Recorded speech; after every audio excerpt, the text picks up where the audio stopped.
Alright, we're getting there with the astrodoodle. Let's have a look here.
So, thank you for your patience. It takes me a while to get set up, no matter how set up I am. I don't know what to do about the glitches. It's telling me I have an excellent signal over here. The thing that I know for sure is that the way... Okay, let's just do a technical thing here.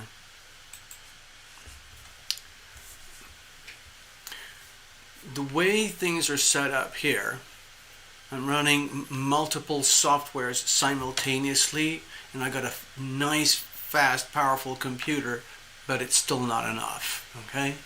So it's basically like I'm taking all these electronic signals, squishing them all together and trying to send them out through the internet, and then it goes over to the YouTube processing, and then it transmits all over the world. So it's like, it's a miracle we can do any of this at all, frankly. It's totally mind-boggling to me. And, you know, we're operating at the very limits of capability. At least I am. And when things go choppy on the screen for you, there's multiple reasons. Right now, I noticed that there was some choppiness coming through. It's not from here, not tonight. Sometimes we have problems right here.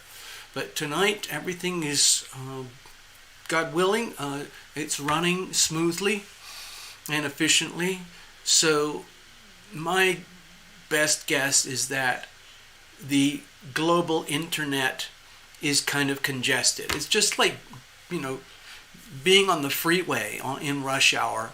It's just a lot of stuff trying to get down one pipeline in one direction.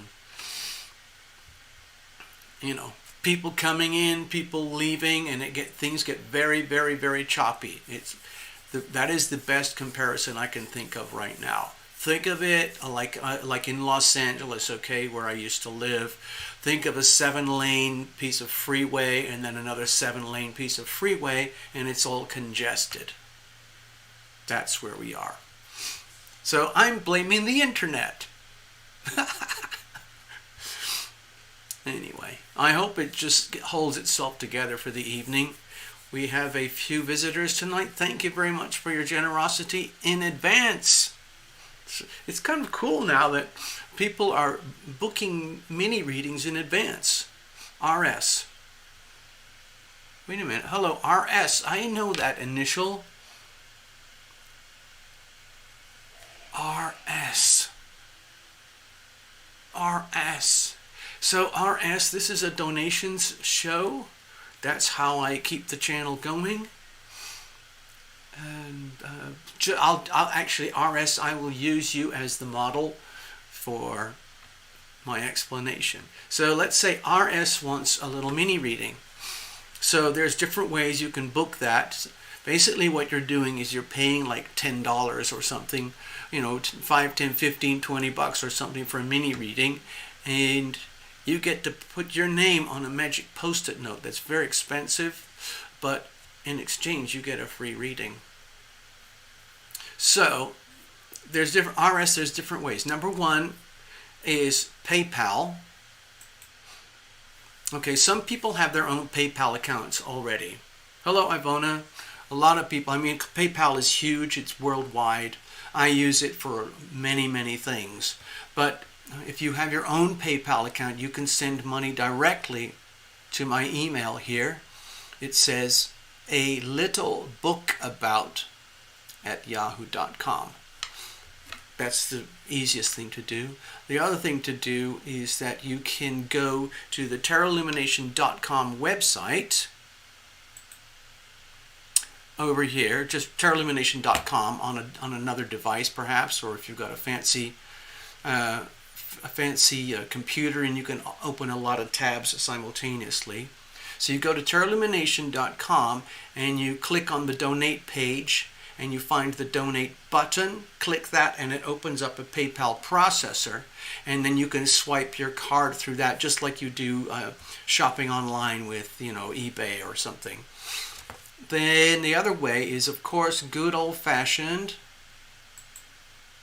Super Chat. So Super Chat is a little button just so RS, if it's been 3 years, I don't think they had Super Chat 3 years ago. But just where you're typing, there's little icons. There's a smiley face, there's a $sign in a box, and then there's some charts in a box. If you click the $sign in a box, a little tiny box, it pops up a payment processor, which works the same way as the PayPal processors. So that's one way to do it, and then you swipe the card through there. So, and then it shows up on the screen, and then you become a hero. See? In other words, it's like buying your way to fame and glory and publicity. It works every time. It's frankly a very good investment. I highly recommend it. Okay, so I just want to finish saying hello. So RS, whatever happens, let's catch up anyway at some point. I've heard, it's funny with these big retrogrades recently, I've been getting private emails from clients where I worked with like 3 or 4 years ago when I first started the channel. And they're saying things like, oh my God, now I see what you mean. Oh, like, wow, that was, it's very... It's partly it's very amusing. Sometimes it's very flattering. Sometimes it's just confounding how all these magical things work. I mean, I'm just this guy sitting here in Las Vegas with a bunch of computers and microphones and lights and everything, and we kind of do this, spiritual archaeology. We kind of gently go behind the veil and have a look what's going on.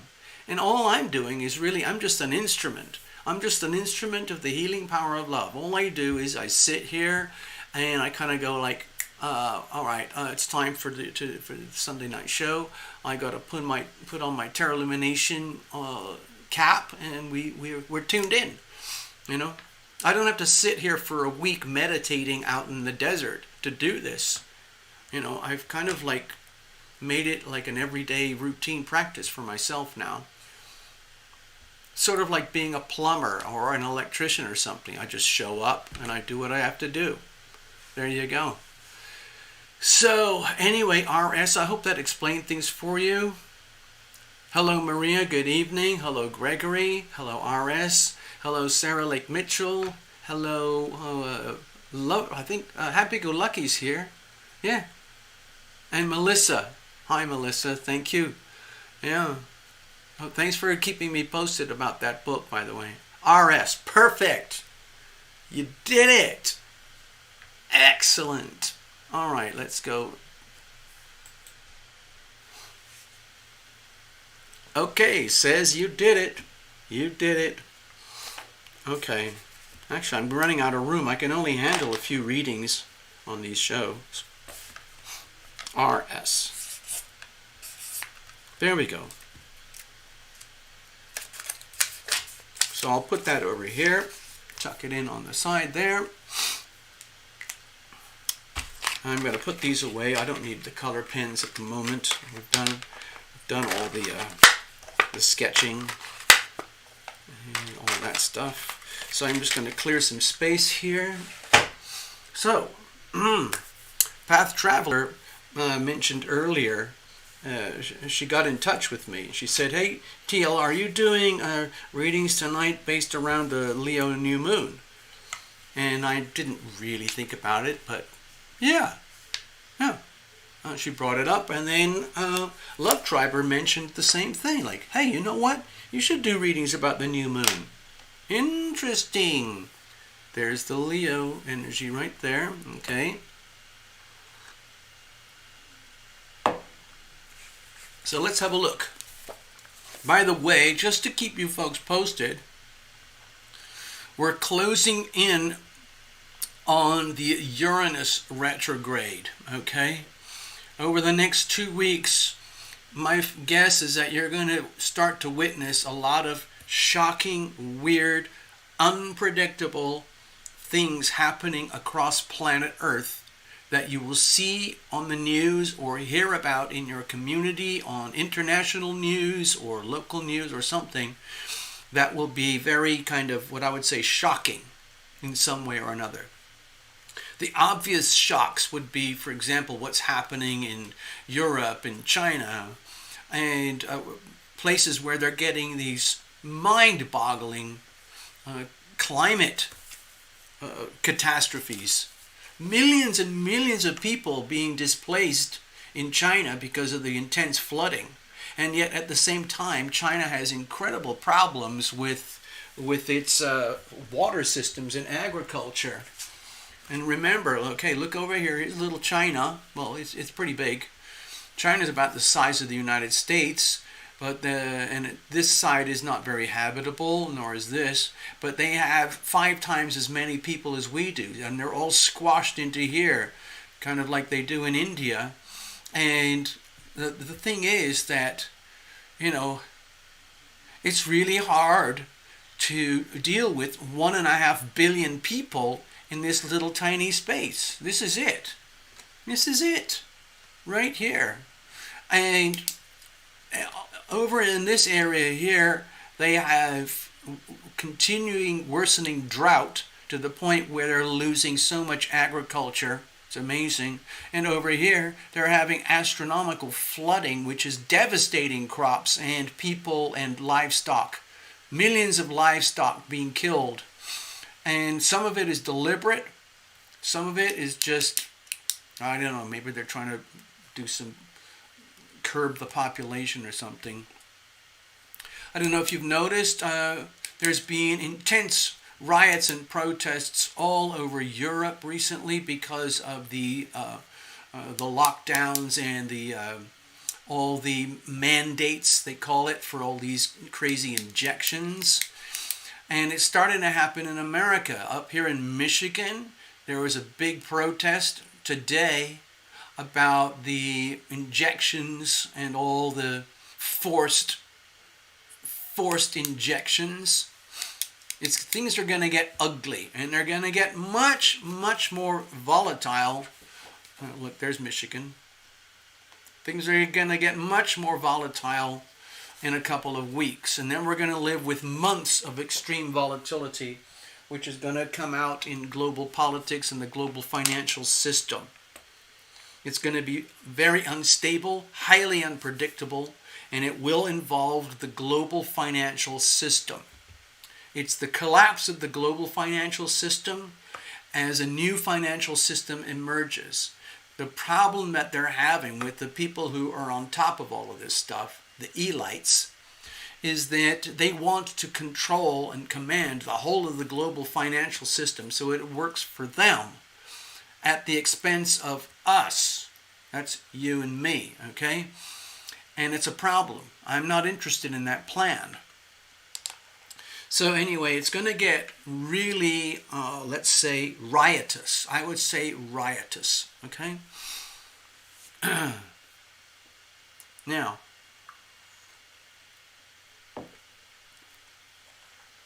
so, oh yes, I wanted to mention, right, okay, so RS, thank you very much. You're reading. Necessary Truth, I got yours. Gregory, I got yours. Melissa, I got yours. Indigo Williams, if you're out there, thank you for your awesome donation. I feel like I owe you a mini reading. Also, Lorraine Tomasic, you sent a really nice donation a while ago, and I still never got you your reading. So if you show up tonight, please remind me or let me know that you're here. I can handle 1, 2, 3, 4 readings. I might be able to get 1 or 2 of these, okay? Now, okay. Hello, Necessary. I see you. I see you. I already got you here. Don't worry. So before I get into the, the readings themselves, I just wanted to look at the astrodoodle. Okay. I know it looks like a mess, but let's go over some basics. Okay. Here's a typical tarot illumination astrodoodle for this moment in time. Think of it as just a weather chart, a good old-fashioned weather chart. When I was a kid, weather charts were very primitive, and they looked kind of like this. for the world. Today, of course, weather charts and channels are extremely complex and very deep and very advanced. But anyway, it's still basically like a little weather chart. So you've probably noticed the obvious things, the big red alerts over here, double red alerts over here, red alert over here. We do have some sweet green stuff in the background. I don't know if you can see it. I'm trying to do it very, very subtly because I'm not a super advanced astrologer with the deep academic knowledge that some of them have. But if I twist it this way, maybe you can see this. If you look very, very carefully. Do you see this triangle here? This is called a grand trine. A grand trine is a very harmonious alignment of planets that is super beneficial. It's like a lucky charm. Now, watch this. Do you see this here? This too is a grand trine, which is like a lucky charm. So you have this grand trine and that grand trine overlaying each other. In fact, I made a doodle about it last week, if I recall. Where is it? Did I throw it away? No. Oh yeah, it's still here. Hold on. So, okay, this is just like a little separate storyline. I just want to go on about it a little bit more. I can't analyze it too much because I do not have the skills or the computer softwares. But to create this little, what they call it, a Star of David or a grand sextile, because there are multiple harmonious alignments all combined. And the way they came up with it, Path Traveler showed this to me because she came across it through another amazing tarot astrologer. Over here, there's a little thing called Vesta. It's one of those asteroids. It's about like the legend of the fires in the Vestal Virgins in Roman times. Okay, there's little Vesta in Libra. And over here, the Sagittarius South Node. Now, in my astrology, all of these are very, very important. The only one I don't really, deal with is Vesta. But when you add Vesta to the equation, it changes everything. All of a sudden, you're looking at this, and if you look deep down, imagine you could peel back another layer, you would see this. We talked about this last week. This is still an ongoing energy field. It's like a super ultra hyper protective lucky charm, like an amulet. If you could imagine this crafted and turned into a little tiny piece of jewelry, and you hang it around your neck or something. It's like a protector. Hello, Karen, over there in New Zealand. Greetings. Hi, Sarah. I said hi already. So, now the thing about the grand sextile, all this beautiful green stuff, is you get these multiple aspects. I'll go even more tightly if you're in the image. Can you see the little skinny blue lines here? Those are sextiles. Very strong, opportunistic, harmonious energy field.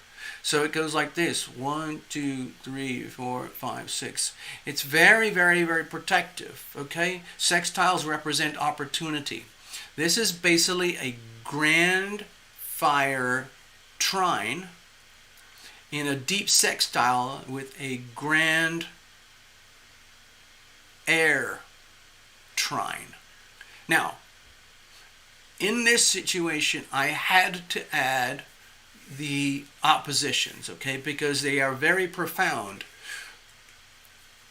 Really, the only way you can, let's say, access or exploit or enjoy this beautiful rare alignment is through the dynamics of relationship.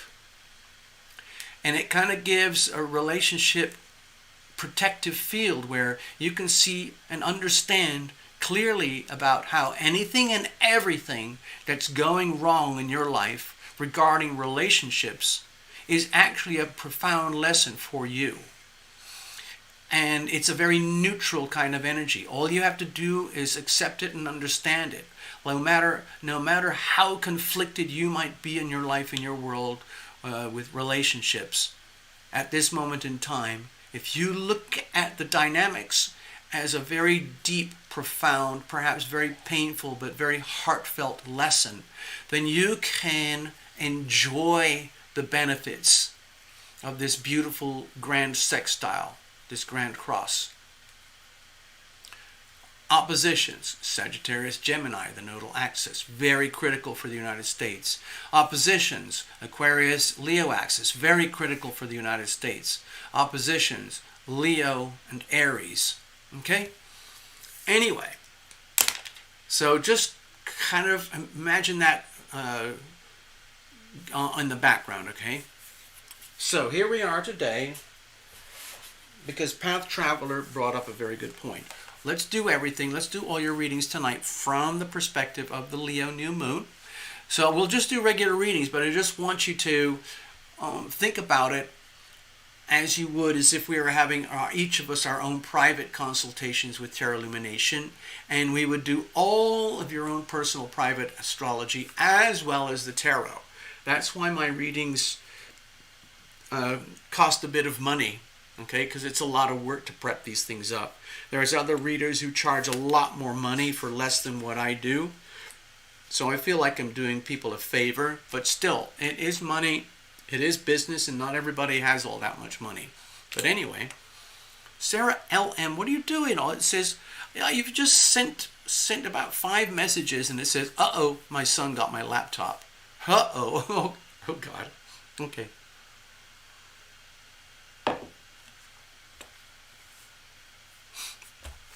So, Love Triber pointed out to me, hey TL, why don't you do what you do, where you twiddle the charts around and emphasize the meaning of this point here and where it lies for everybody. So, for example, tonight, we're going to have a reading with Necessary Truth, Gregory Ross, Melissa Lawrence, and RS. Okay? We've got 4 readings lined up tonight. If that's all we're going to do, that's fine by me, because it's work. I can only handle a few readings per evening anyway. So anyway, here we are. So for each of these people here, this chart has an impact somewhere in their astrology. So for the people who are watching, who are not getting readings, but you're just observing, eating popcorn and snacks and drinking sodas and whiskey and wine like me and so on, then maybe keep this in the back of your mind for future in case you do want to get a reading. So for example, let's apply this to anybody, okay? Hello, Gregory. You already said hello. Hello, hello, hello. So at the moment tonight, we have a very powerful new moon in Leo. You might not feel it because we've just moved into the Leo new moon energy, and typically it's almost like a very, very deep sense of lull and passivity, just like when the tide goes really, really, really far out on the oceans, and it just sits there in this kind of quiet spell for a moment before the tide picks up again and comes back, okay? So we're at that phase right now. So, at this Leo new moon, we have the sun. Okay, I'll do really close up. Okay, we have the sun, the moon, and Mercury very tight together in the planets in the solar system. Like if you had a really good telescope or very good eyesight or very clear skies, you could see that. Okay, the moon is almost invisible. Now, when you have a new moon, sometimes it's very difficult to get perspective. Like people who were born as new moon babies, sometimes it's hard for them to get perspective on life in the world around them because their feelings are their thoughts. Their intuition is their identity. Their identity is their intuition. It's like the moon and the sun become one thing. And so, anyway. So this is, okay, we have a new moon in Leo pretty much every year, but there's quite an emphasis on this one. So the question is for each of the individuals out there, for necessary, Gregory, Melissa, and RS. Each of you has your own personal chart. You have a solar chart and you have a natal chart. I do both, but I have to create the solar charts myself personally because I don't know anyone or any computer softwares that generate solar charts anymore. I think they're amazing personally. Anyway, my point is that everybody watching this, everybody in the world has Leo at about whatever that is, 15 degrees, okay? Think of this as Leo 15 degrees, roughly. I'm just being kind of fuzzy on the edges here. 15 degrees Leo. So that's all that energy piled up here in the middle of Leo energy. That's the 5th house. If you can think of keywords for Leo, like, creativity, vivid, joyful self-expression, the right to be happy, the right to express, the right to have fun, the right to create, the right to generosity and leadership and bold courage in your personal life and in business. It's like when this is really glowing properly, this is like having a massive lighthouse beacon of energy for the rest of the world, okay? So in a very ascended Leo, this could be a very powerful alignment right now. Not everybody has that, but every one of you has Leo 15 degrees somewhere in your chart, okay? Somewhere. It could be here or here, okay? Like if you are, for example, a Cancer Sun Moon Rising, your Leo would be here. If you are a Libra Sun Moon Rising, your Leo would be over here, and so on. If you're a Capricorn, your Leo would be over here, and so on and so on. Aries, it's over here, and so on. So however that works with you. So if any of you guys want like a proper in-depth private reading, we would deal with these things, okay? I don't really do that live on the shows, but we're gonna dip into it tonight. But if you really want to get access to it, you can book personal readings. You can go to terralumination.com. You can figure it out from there. It's pretty easy. Yeah, there you go. Necessary truth. Said it. Strength, loyalty, and big heart. Like no one else's business. Yeah, they bring it on for sure. Absolutely. It's actually, to me, it's wonderful to be in the presence of a very highly evolved Leo, where they are literally glowing with pride and glory and light and success and joy and their own personal commitment to selfhood, sovereign selfhood and happiness. It's like it gives permission for everyone else to do the same. And the Leo would say, hey, listen, I'm just being a Leo. There's nothing to stop you being your own Leo version of yourself wherever that part of your chart lies, So just freaking go for it. Don't look for permission from me. Just go for it. Anyway, I want to get to a couple things. There's lots of stuff we could talk about. I just mentioned this magic Star of David here.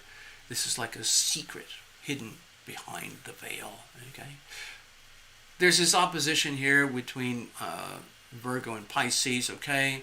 We've got this hard square between the Taurus and Leo energy, okay, so we know about that.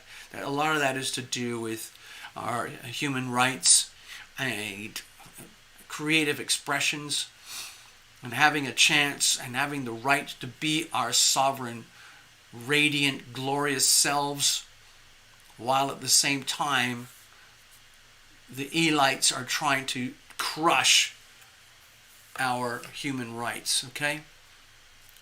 Hey, Path, good to see you. Thanks. I'm already working on your tips. Thank you. Now, here's the thing that really struck me today. Can you see if you can see this? You see this big orange thing here? This is what they call a finger of God. Another word is the Yod, Y-O-D. It's just another one of those astrological quirks. But this is a really strong one. A Yod is created between a sextile. For example, Pluto in Capricorn is very sextile to Neptune in Pisces over here. And it's just at the right angles on a quincunx here and a quincunx here. Quincunx is this awkward, weird angle, okay? This is awkward, this is weird. But when you combine them like this, and they're very tightly focused on here, they call it a finger of God because ancient astrologers realized that it feels like there's this intense pressure that feels like it's coming down on you from heaven above to comply with the messages and the orders and the, let's say, the momentum and energy of this point here. So look at it this way. Look at it. This is like a huge finger of God. It's pointing right on here to the Leo new moon, okay? So what does that tell us? Oh yeah, Path Traveler, Leo in the house. Welcome, welcome. Path Traveler has a lot of classic Leo elements, by the way, in case you don't know that. So if you want to, Path, just feel free to share. Hi Karen, I think I said hello over there in New Zealand. So I'm trying to simplify and condense this into some way that's actually understandable and useful. Right now, this is just a cute little astrodoodle. I wish I could turn it into an NFT and sell it in the digital supermarket for NFTs for $1 million. But so far, I have not figured out how to do that, and I don't know if I'm rich enough or famous enough to attract the attention. Okay, Ninja Yika. Greetings. Greetings. So the point is this. Do you see this? This is actually like a specific point in astrology, right here. Roughly 15 degrees Leo. So for each of you, let's just say you have a very good comprehensive understanding of your natal birth chart, or even your solar birth chart. What you would do is open up your birth chart, and you would find this position, Leo 15 degrees, wherever that lies, okay? Wherever it lies. Follow this thing, okay? Wherever that lies in your chart, that is the point of focus. It's like you are being forced to focus on that highly specialized position in your identity right now. Okay, so what is the theme here? Okay. So, let me go over here. Hold on. Hi, Path. Yeah, I could do with all the support I can get right now. Thanks, Path. So, you know, in a way to really simplify it, just like take some of the notes we've been talking about already. Necessary talked about is Necessary Truth wants to incarcerate in my next life as a Leo, Madonna style. Incarcerate means to be imprisoned. You don't want to be imprisoned in your next life.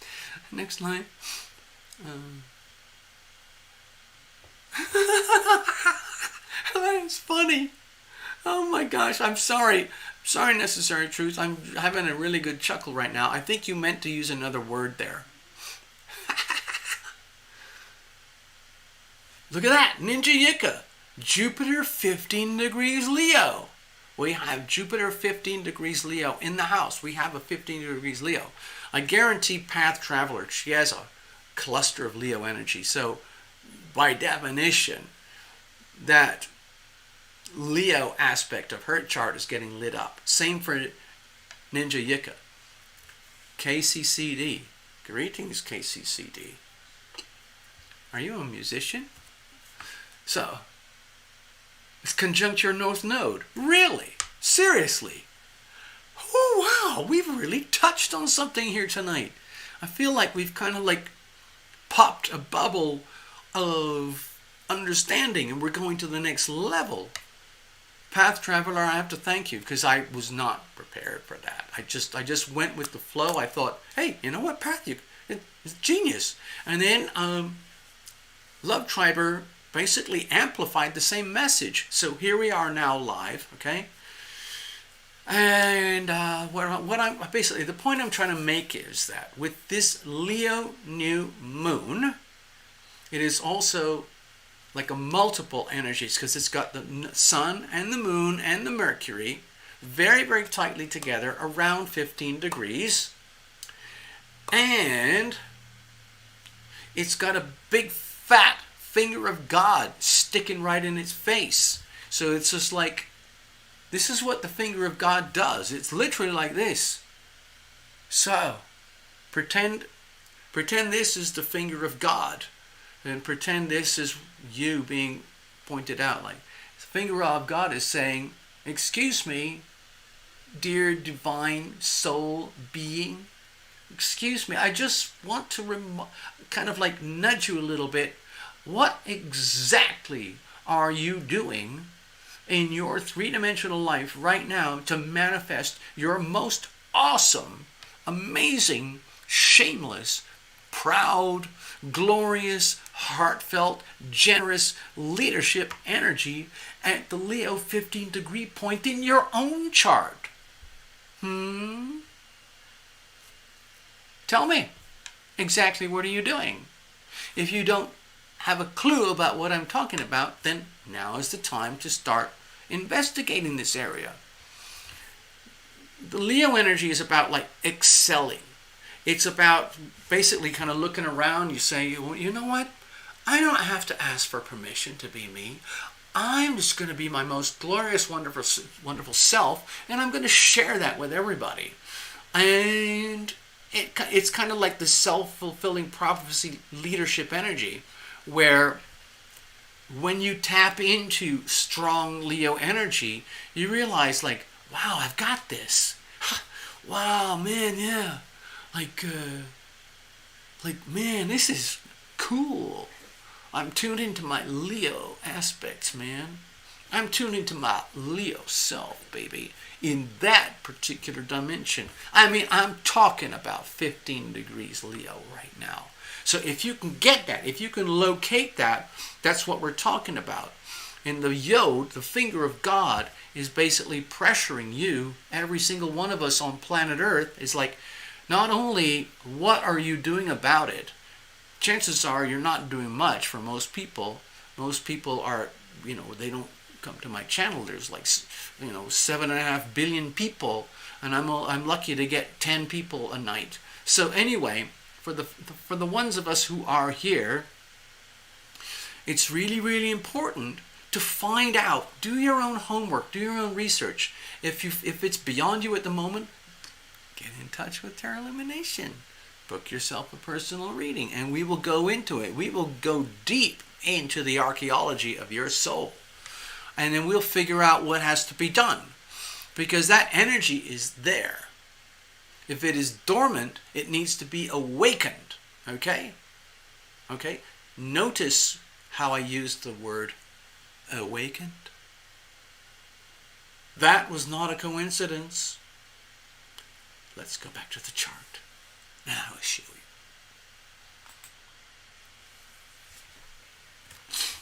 you. Okay. Awakened. So here's all this Leo energy over here. Okay, it's all piled up here. New starts, new beginnings, new glorious things. Some people have this thing they call the Lion's Gate. I don't put any stock in it. It doesn't mean anything to me, so I'm not going to talk about it. But apparently, it's kind of a big deal. I have my own Leo thing right here. Everyone has their own thing like right here. I have my own, and I'm doing the best I can to honor this energy and come into my, let's say, my divine right to be my most awesome Leo self in this part of my life. For me, it's in my own chart, but it could be anywhere for you. It could be like, who was that who said it's conjunct their north node or conjunct their... Anyway, this point here, it's kind of scary, it's kind of wonderful, and it's a bit challenging. It's catching us off guard. But with the opposition energies here from Saturn in Aquarius and now Jupiter in Aquarius, what might happen is that we will discover the pathway to our own most awesome selves on that particular part of our identity through the reflections that occur in the most important relationships in our life. Whether that's with your banker, your mother, your father, your lover, your child, your pet, your partner, whatever it is. That's how we learn. We learn through some of the most powerful healing and evolution of the individual occurs in the context of a relationship between one individual and another. I love doing those readings, by the way. So, this is another thing. Here's just another little point, okay? You see this particular point right here? Right, got it? Now, close your eyes for a moment, and then we'll come back. Do you notice how it sits right here? Right on the apex of one of these pointy bits of the,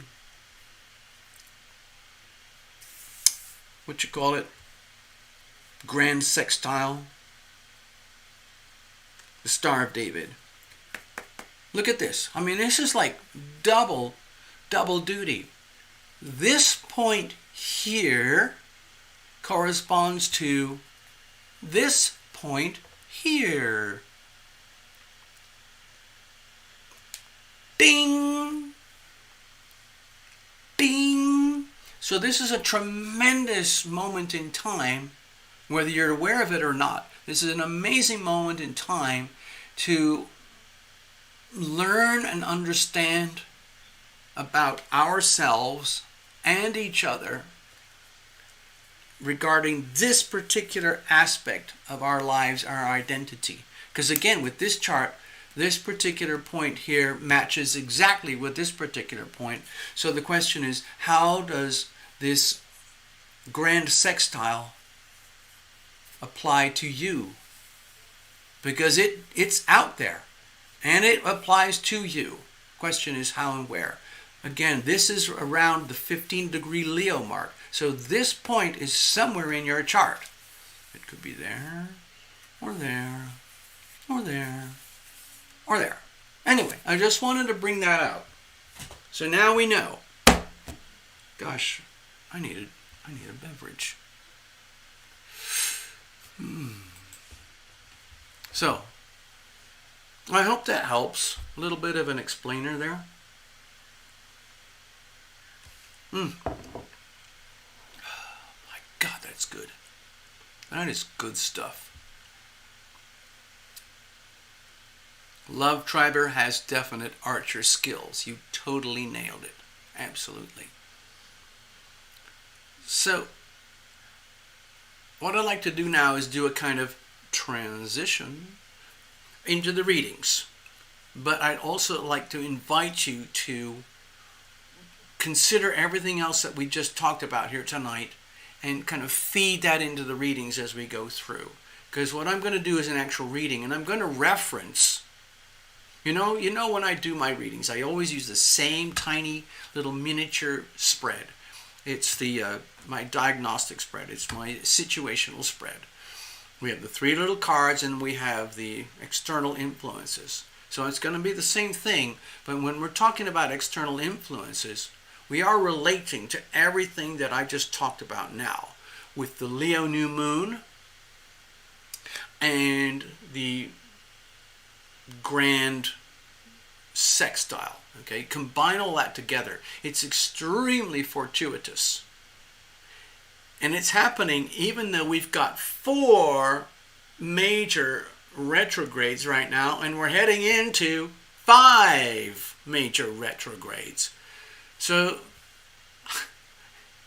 to me, this is awesome. It doesn't get better than this when you do astrology and stuff. It's just like, wow. So, you don't have to live unconsciously. You can realize, like, wow, everything is perfect. This is exactly as it should be. Humanity is lined up exactly where it needs to be right now for its own evolution. A lot of people don't care and they don't know and they'll never know. And that's their problem. It's not a bad thing. It's just that they're not ready, willing, or able to hang out on this channel and do what we do. You guys are. You are ready, willing, and able to do this stuff. That's why you're here. That's why I'm here. It's a very tiny, elite little population, but it is a population. It's real. So what I'd like to do is, if you don't mind, I'm going to get a top-up. I didn't realize I was enjoying this so much. So give me a second and I will be right back. And let me see, how am I going to do this? I know. I have an idea. Hope this comes up. Here we go.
Thank you for your patience. I'm just going to shuffle a little bit more. Cards are already pre-shuffled before they even went back into the pack on the last reading. Path Traveler just put something in there very important. That's going to be right on the cusp, okay? So,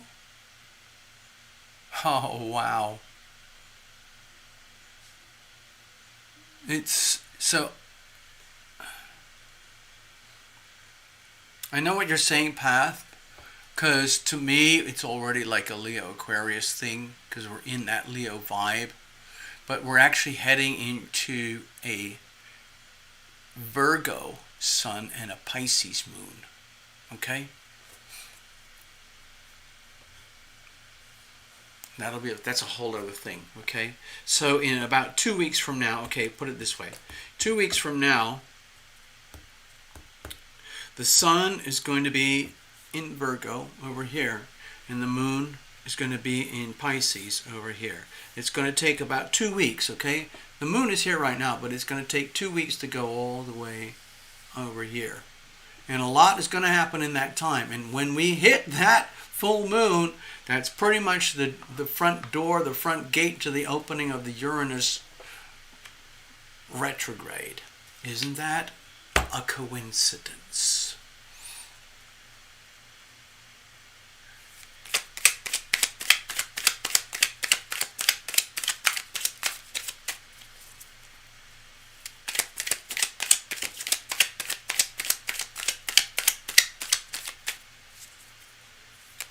All right, so I'm just going to put everything off to the side like I do, and then we're going to get on with it. Okay,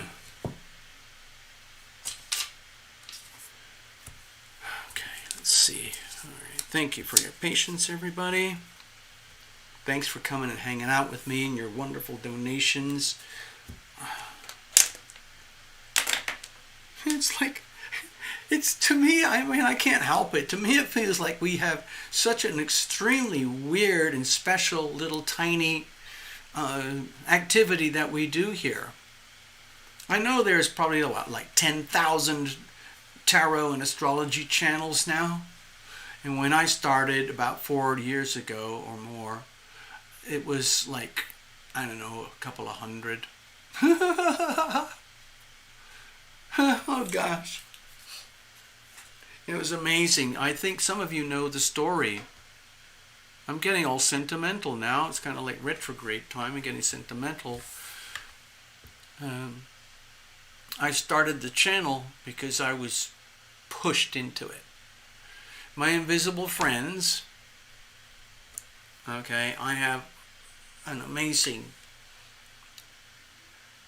let's say, it's not a collection. I just have an amazing group of invisible friends, and they stay very close with me. I am truly guided. I am truly protected. You'd never know by looking at me, but I am. And they told me that you have to start a YouTube channel. That's it. Get off your butt. Stop doing this, stop doing that, start a YouTube channel. You'll figure it out. And that was it. So that's what I did. The actual evening for that experience was profound. Partly for me, but mostly for the people with whom I was interacting on that evening. Because I was, I would say, forced by my invisible friends into an evening get-together with this famous, like, let's say, celebrity, I don't know, New Age lady called Laura Day. And she has this group thing where she does all these healing groups and whatever, and it's very, very popular. So I went to that event, and I was invited to give some psychic readings for a few people there. And it went very, very well. And I thought, okay, just another evening hanging out, but this is really weird. And the people for whom I gave the readings were kind of like dumbfounded. Like, how on earth would you know that? Wow, that's just like, okay. Anyway, so here we are, whatever it is, 4 years later. Hold on, let me think. 18, 19, 20, 20. Yeah, it's over 4 years later. We're still going. It's amazing the channel is alive at all because it's had massive attacks. There we go. Anyway, how did I get onto that tangent? Okay, I'm a little at the moment.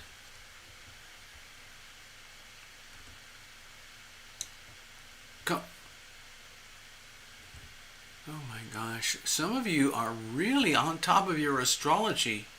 That's actually a good thing. To be on top of your own personal astrology. I see that, Casey. Path is on top of it. Love Tribe is on top of it. Necessary is on top of it. Oh yeah, I remember what I was going to say. Yeah. So, like the weather, when I make my astro doodles, it's just like a weather chart for planet Earth. And it affects each of us simultaneously, but each in its own unique way for each individual. So you can look at it from the perspective of planet Earth all the way down to the perspective of the individual. It works either way. Again, I completely lost it, the point that I was going to make. Damn it. Let me go back over here, see if I can recollect. So, no, I can't recollect. Wow, I've got this very, very weird vibe feeling happening inside me right now. It's very hard to describe. It's like, how could I forget something Oh gosh, I don't even want to think about it. People forget things, and that's just all there is to it. KCCD, astrology is my passion. Wow. Holy bleep. Wow. KCCD, for all I know, just so that you know, Casey, I've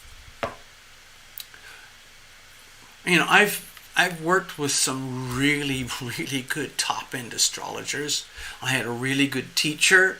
I've also done a lot of my own teaching over many years, teaching myself. And I also made a kind of a loose friendship with one of YouTube's top astrologers. She's very successful. She's very, very popular. She has all that kind of charisma that you would want to be a super successful YouTube channel. And she stays out of all the tricky, murky stuff where I seem to get sucked in. But anyway, she was very supportive of me, and I was very supportive of her. And she's off doing her thing. She's on a whole other scale to the Tarot Lumination channel. I'm not kidding. She's out, way out, not in the stratosphere, but way out into outer space, celestial, other galaxies. But we connected very, very well. And I met her just after I got this event where I was vividly forced by my invisible friends to start a YouTube channel. And I was really joking with her. She came to visit me in Los Angeles when I was living there. And we had a really good conversation in the very sweetest, best place in Los Angeles for mystic healing and mystic type of books and services and astrology and tarot. And so we spent some time in the little back room area where you can have some moments of privacy. And oh, okay. Thank you. Huh?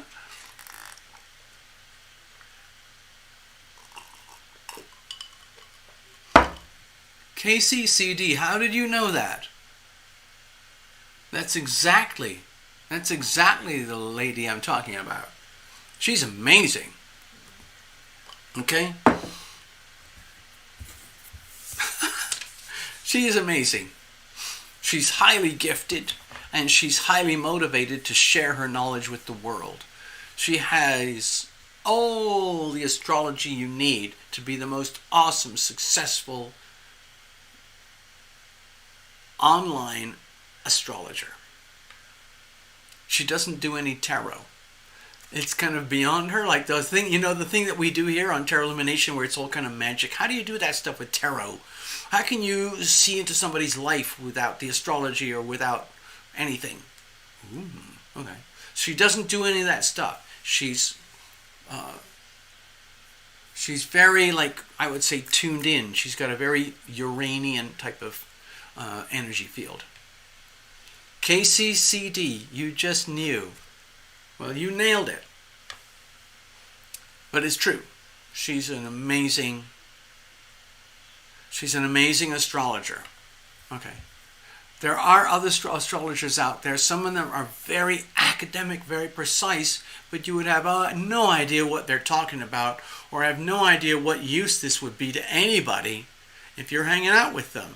For me, it's a tool. It's an instrument. Like, how can we make our lives better? How can we navigate our lives? Well, it just so happens, for me personally, astrology is a very, very powerful, very valuable tool. It's like having a smartphone or an amazing compass or an amazing app in here. And without it, I do it every day. I just do it every day. Okay. Anyway, I don't know the mythology. I'm not a mythologist. I just come down to it from the nuts and bolts. What's going on out there? Show me the planets for today so I can, configure things myself, for my life personally, and then I can share what I know with everyone else. Okay. Anyway, let's actually do the readings. How about that?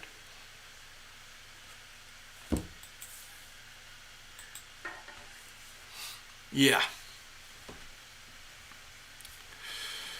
Whew. Where is it? Here we go. Cheers.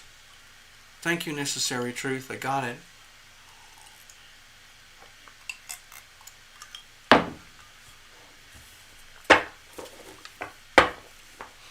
By the way, Necessary Truth, it's mind-boggling how much water I drink here while living in Las Vegas. It is so dry.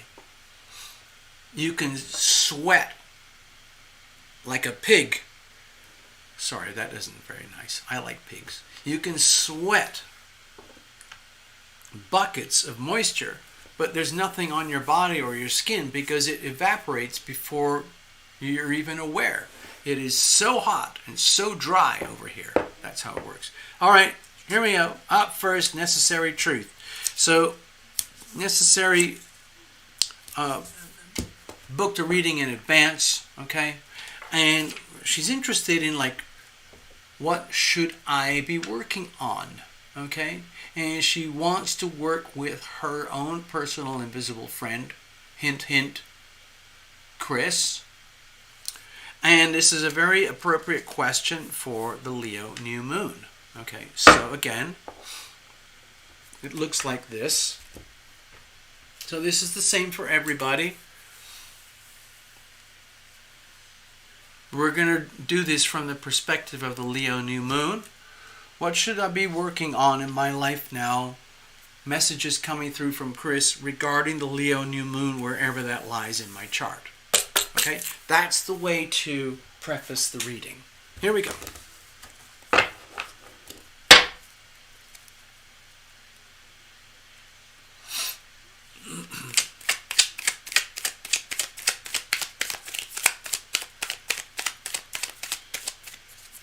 Let's have a look. Cards are well shuffled. Well shuffled in advance.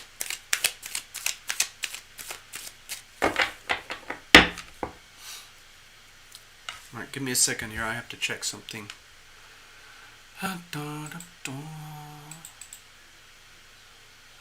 Give me a second, folks. Just give me a second. That's what is that? Aha! Got it. Got it. Okay, so I just saw something pop up in the chat. It makes total sense now. I just had to confirm because I was a little bit confused at first. Women glisten. Yeah, guys sweat. Women glisten.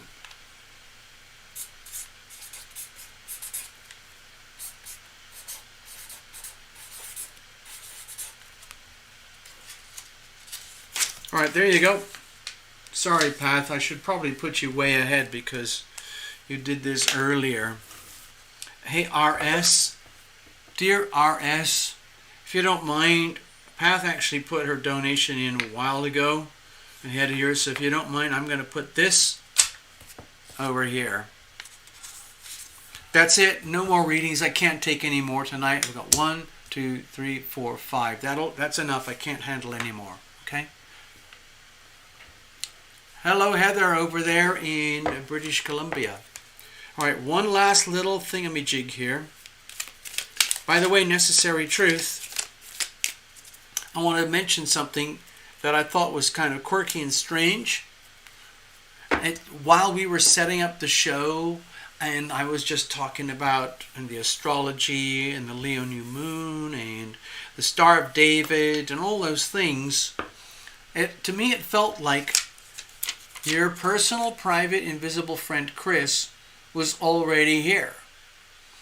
And, you know, he can be quite boisterous and certainly has a vivid character. What I was sensing is that, number one, he was already here and that he was like hanging out, almost like a kid. He was like, I'll just act it out, okay? Okay, so hold on. So necessary, I just wanted to share this. Like while I was setting up everything, I was preparing for the show and things were starting and I could see some of the chats coming through and everything, I had this vivid presence from Chris. And it was just like, hey, all right? Doing all right? Okay. And he was like, it's like, I love doing this. This is so much fun. I love it when Necessary Truth books are reading and we do this thing and like I get to be me and you get to be you and it's all like, it's like, it's like sort of guy to guy stuff in a bar, like, yeah. Let's do this, yeah. All right, so anyway, sorry I had to share that. All right, Necessary. What should I be working on? Dun dun dun dun. Cards are well shuffled. Let's cut it all up, see what we get here. Woo!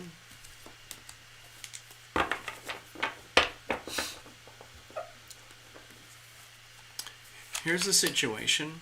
Here's the challenges. Here's how we're going to handle it. And then we're going to look at the weather. Now, basically what's going to happen here is a little story is going to unfold as triggered by your question. I should have a question mark here. There we go. That's better. Let's have a look at the weather. Circumstantial energy, environmental influences. Hint, hint. The planets. So we've got the death card. Oh my God. Oh. So my feeling is with the death card here, like as an external influence, this is really beneficial for profound transformation, where it's almost like this is a tremendous opportunity for you to do one of those. Okay, I'm just going to give you a story here. Now, Necessary, of course, try to imagine that Chris is here hanging out and it's all one thing. Myself and Chris and you we're all connected in this thing.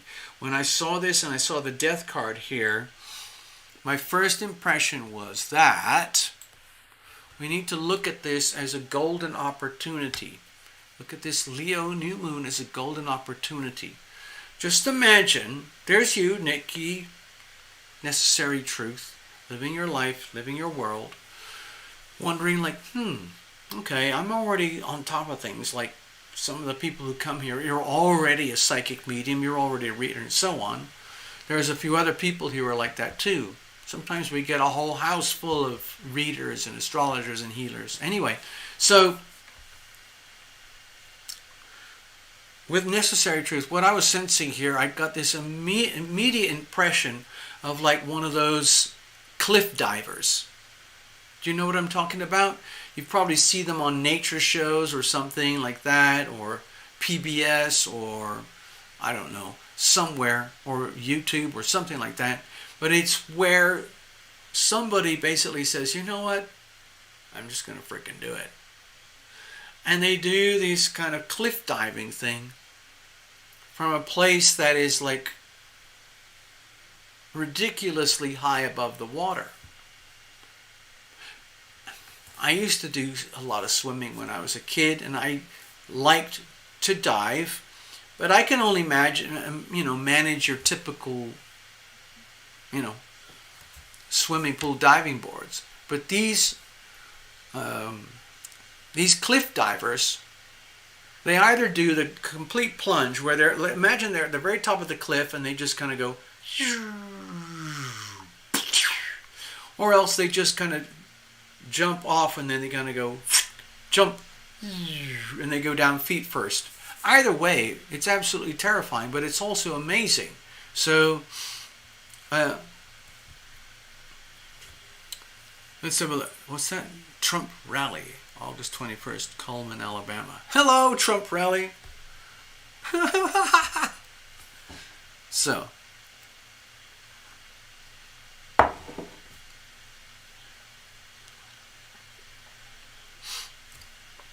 This is the other way. The other way to point it out, like with the death card there. I was talking about cliff diving.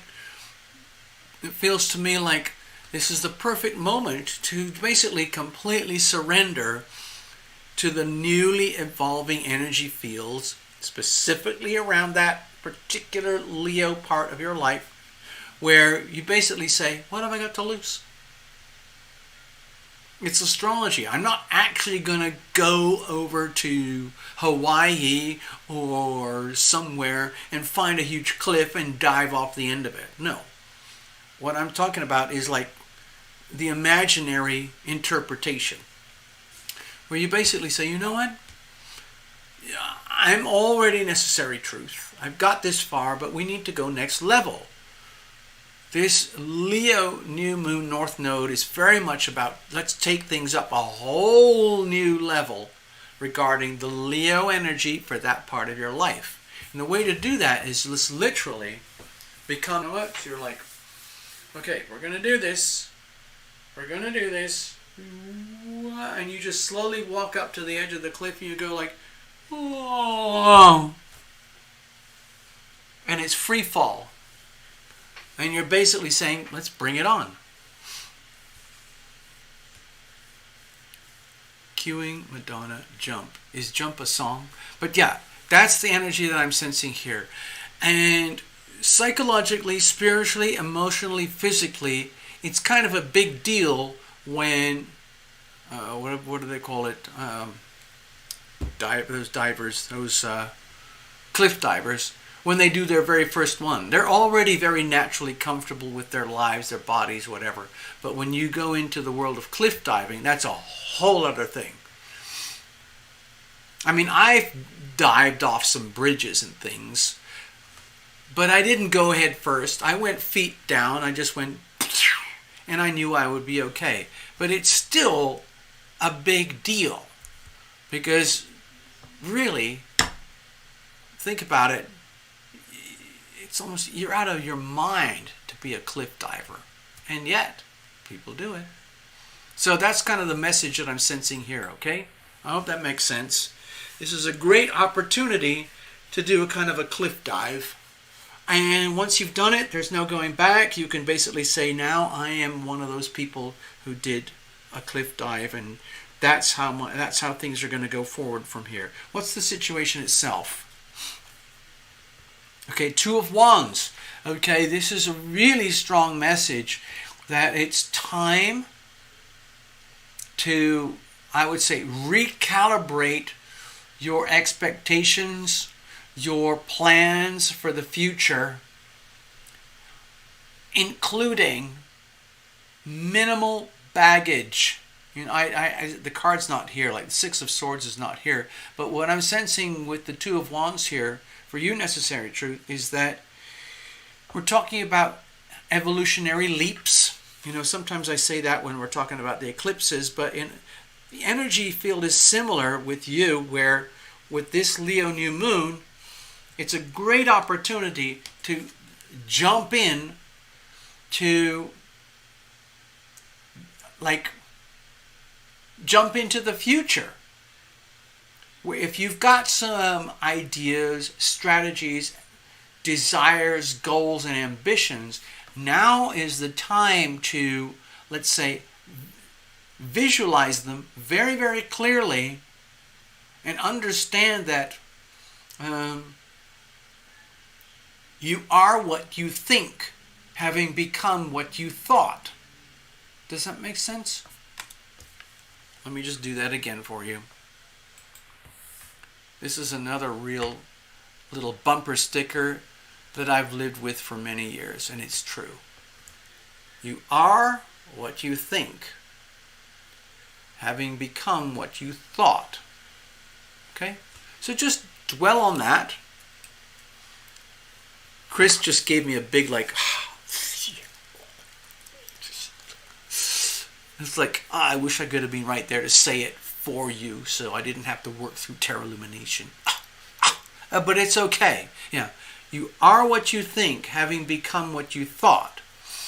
And once you understand that and you grasp it, it's just like, oh my God, I really got to take control of my brain So you're not operating on autopilot anymore. You're not operating on reflexes or your autonomic system or your conditioning. All of that stuff is amazing. Human beings and a lot of living organisms and creatures are born with extremely powerful autonomic systems. But we have to go to the next level where you're operating in full consciousness, riding on top of the autonomic system. Does that make sense? I hope so. Anyway, it's time to boldly go where your dreams and desires and plans are manifesting for you in like your thoughts, your mind, like, wow, I've always wanted to do this, I've always wanted to do that, I feel like I should do this, I want it here, where, how, and why, and who, and when. All of that needs to be squashed into one thing and realize now is the moment to basically, like you said, calibrate your compass, okay? Calibrate your compass. This is the moment, like it's all about the planning, okay?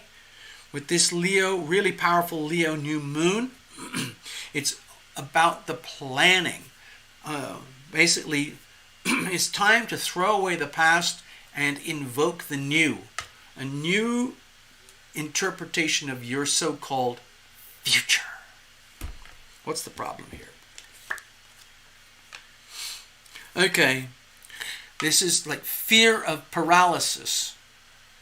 Paralysis by analysis. Have you ever heard of that expression?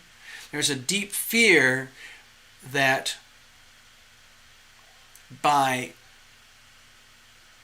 it's almost like that, like very like dizzy, trippy feeling that you get just before you make a really profound decision to do something profoundly new. Imagine the cliff diver story again, and you're walking up, like, I don't know how to do this diagrammatically, but okay, I'll do it like this. There's the big cliff, and there's you walking up to the cliff. I'm going to do this. I'm going to be this cliff diver. I'm going to do this. I can handle it. I'm necessary truth. I'm getting a reading from Tarot Lumination. I understand the death card is going to be life-changing. There's no going back. It's transformational. That's great. And I'm making the plans to do that. And then I'm going to do it. And I'm right on the edge, and I'm going to do my cliff dive. And it's just like, oh, that super like weird, disoriented, trippy feeling you get where you realize, my God, I really am on the precipice. So with the Hanged Man here, there's partly like a deep fear of being paralyzed in this position to the point where you're stuck, where you just need that tiny bit of more courage to take that leap and jump and go, or just to stay there paralyzed and locked in limbo forever, like leaning on the past, and like whatever doesn't work anymore in life, you blame it on, well, I could have done this or should have done this, and blah, blah, blah. Blame, blame, blame, blame, blame. So there, to me, it looks like there's a deep fear of transformation, a deep fear of change. It's totally understandable. You're being pushed to the limits of your capacity to change. Okay, necessary? So it's perfectly okay to feel almost like numb, dizzy, paralyzed at the moment as we go through this phase. But ultimately, I feel like the energy here is that you're already on, direction. The compass is set. You're going to do this. It's just very, very weird and trippy, especially if you're going deep into the unknown. All right, how do we deal with this? Oh, we did. Look at that. We did get the Six of Swords. Oh, I'm so happy for you. Dear Necessary Truth, I'm so happy for you. To me, this feels like the way to handle things, the way to go forward, is just a massive strip down. Just literally looking at your life, your world, jobs, money, people, relationships, locations, attitudes, beliefs, commitments, contracts, health, everything you could imagine. With every house in the astrology chart, the house of self, house of other people's money, deep soul connections, achievements and learning and striving for higher wisdom, all of it. Sure, great. Take this into account, find that point on your chart, and then freaking go for it. But it's very important, like I was saying here, I was saying here earlier, like, oh God, I wish we had the Six of Swords coming up. Look what we got. So the way to handle it is to look at your life now as a very, very streamlined experience, okay? So, we're kind of at the end of the reading, but there comes this period, think about all the stories about space travel recently with Jeff and what's his name, Richard and Elon. They're all going into outer space because they're just like very big kids, with their toys, and God bless them. I would love to go into outer space. I'd love to be on the galactic blah blah machine. But what I'm sensing here is that you don't need a lot. Just imagine, okay, necessary truth, just imagine your life stripped down to the core essentials, where the things that you really need going forward are really solid, well-proven belief systems, strategies, wisdom, knowledge, understanding to go forward. And the traditional burdens of life, the traditional highly desirable trophies in life become kind of like secondary. And what really counts is freedom. Freedom for you to be you. So in other words, it's just like going to the next level. Only take with you the very, very core essentials. Okay? That might be one or two very important relationships,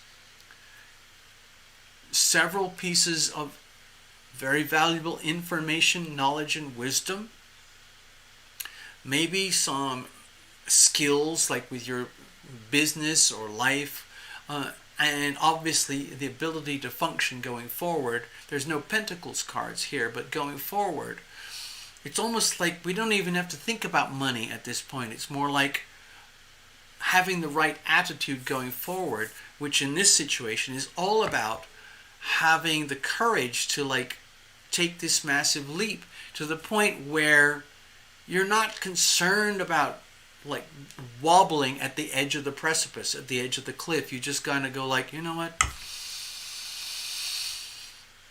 I'm going to do it. And then you just take that one step over the edge of the cliff and you just go, I'm entering my new life now. I'm leaving everything behind that is irrelevant for my so-called future. I'm only bringing with me the things that really count, which are certain beliefs, attitudes, knowledge, wisdom, understanding, relationships. And that's about it. To me, it looks like a very liberating kind of reading.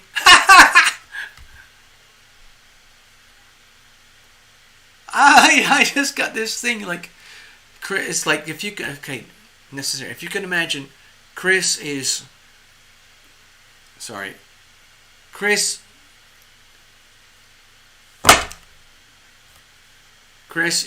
here. If you can imagine, Chris is over here. And when I just said that little thing to wrap up your reading, he kind of went, oh yeah, that's right, that's what I want to say.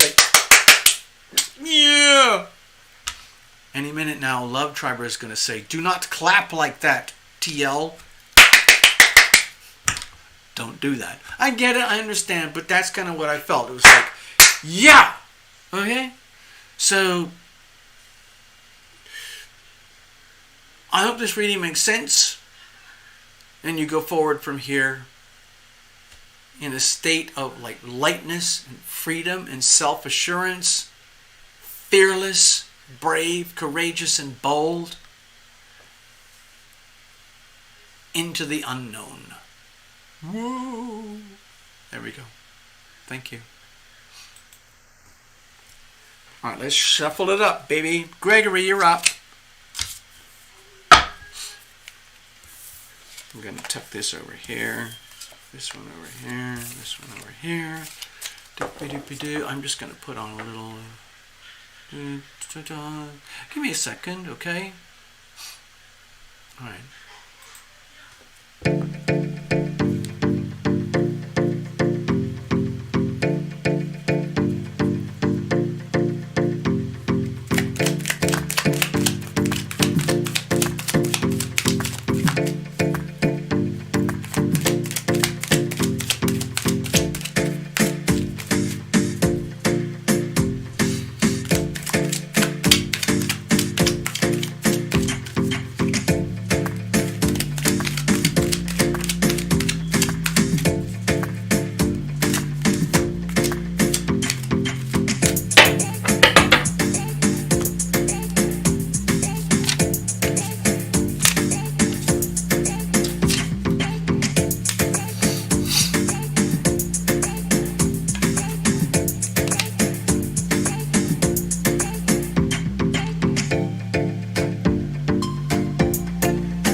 To you. Gregory, you're up. Hold on a second, Gregory, before I just want to share something again with Necessary Truth.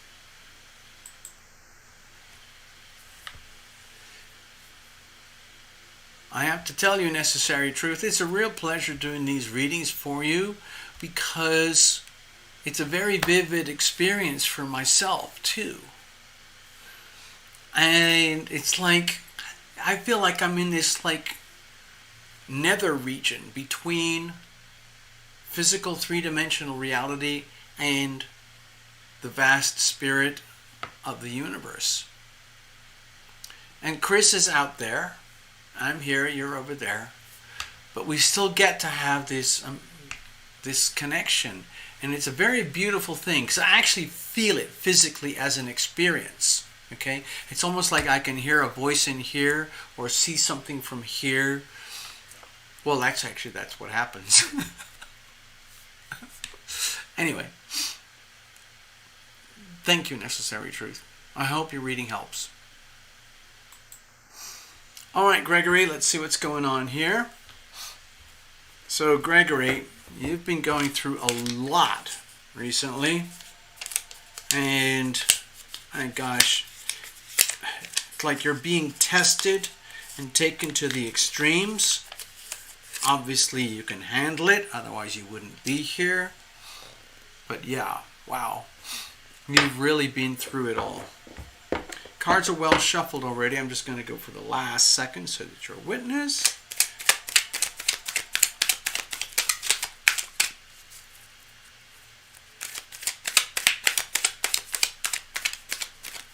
All right, here we go. So, Gregory, yeah, exactly. If you can see everybody on the screen there on the chat, Chris and John are no joke. That's true. They are very vivid, very genuine spirits, I guess you could call them. Thank you, Necessary. Obviously, for everybody who's listening, when I do these readings, I try to convey messages in a way that they can be reinterpreted however the client wishes. But the point is to get across the theme and the energy and the meaning of the story, rather than trying to predict specific events. That's up to the client. It's client has to live their life. I can't sit here and just predict the future and tell you what to do or not to do. Choose this or choose that. No, no, no, no, no, no, no. We don't do that here.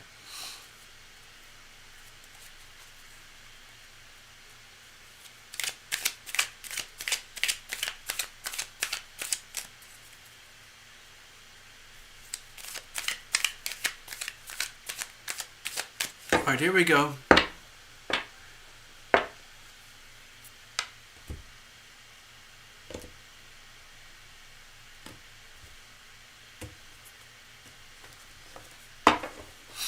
Let's have a look. Here's the situation.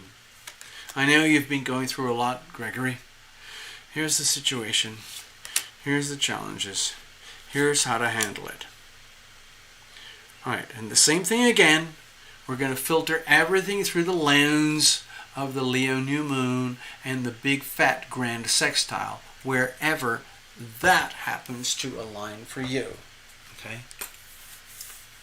This is the dynamic of the Leo new moon. It's really strong because it's conjunct Sun, Moon, and Mercury, and it's being pressured under the finger of God, which again, of course, is this beautiful thing, which actually is like a double chart overlay. This is happening right now. This is the key point to remember, right over here. That's where the action is. For everybody. And for you. Okay, here we go. So, let's have a look at celestial influences, environmental conditions, circumstances, and so on. So we have the Eight of Swords here. All right, this feels like very much to me like the energy that leads up into a new moon, where it might be a cumulative energy over the last few weeks or the last few months, where everything turns out to be this, it's like, okay, Gregor, I'm going to do something I've never done before, but can you just picture the last reading we did for Necessary Truth, and I was trying to this like visual illustration? Well, to me, the visual illustration here with the Eight of Swords is the realization that this new moon experience, this thing that we're talking about here and here is actually quite awkward for you, because it's pulling things sharply into focus, where the realization is that despite your best efforts, it can still feel like you are walking through a landmine, where just taking just one tiny decision over here or there, going here or going there, saying this or saying that, not saying this and not saying that, doing this and not doing that, doing that and not doing this, all of it is just like amplified, like so much pressure, like, oh my God, how on earth can I make an effective, useful decision to take advantage and ride this Leo new moon? Because with the Eight of Swords here, it might make you feel as though like, I don't actually feel like I am guided and protected. Instead, I feel like I am stuck in this situation where, okay, here's the way to look at it. Here we go. You know, I was using the analogy of the landmine, a field of landmines. I think they had those a lot in Vietnam. So it's like you don't know where they are. So it's very risky. You could take one step in this direction and go, oh, geez, I wish I hadn't said that. I wish I hadn't done that. You could go over here and think, oh, I'm fine. I'm doing fine. I'm doing just fine. Everything's great. So I just keep following my intuition. I'll go over here. Oh, no. Ah! It's almost like it's It's not a trap, okay? It's not a trap. It's just the feeling of having to make lots and lots and lots of tiny decisions just to get towards one complete decision. I don't know if that makes sense or not, but that's what I'm hearing, okay? That's what I'm hearing. And that's very difficult to do because it's like having to do a lot of sifting, a lot of psychic, emotional, mental, physical sifting of energy fields. And how does that distill down to you into a simple, understandable, three-dimensional consciousness where you can go like, oh, okay, what now, what now, what now? Okay, well, I'm going to do that and that and that. Simple. It's not that simple. Not in your situation, okay? Hello, Robin, I see you. So, this could be very, very frustrating, okay? I don't see any major harm or any damage here. To me, it looks much more like there's frustration.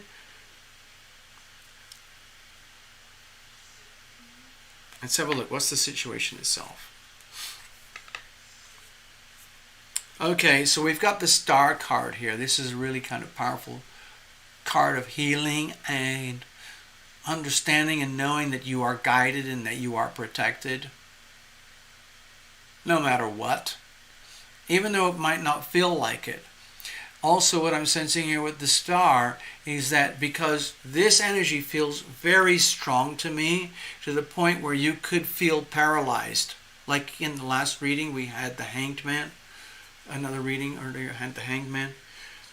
And you cannot afford to be paralyzed. Instead, it's about continuing to keep moving forward, going forward, trusting very, very deeply in your mental, psychic intuition, one tiny step at a time.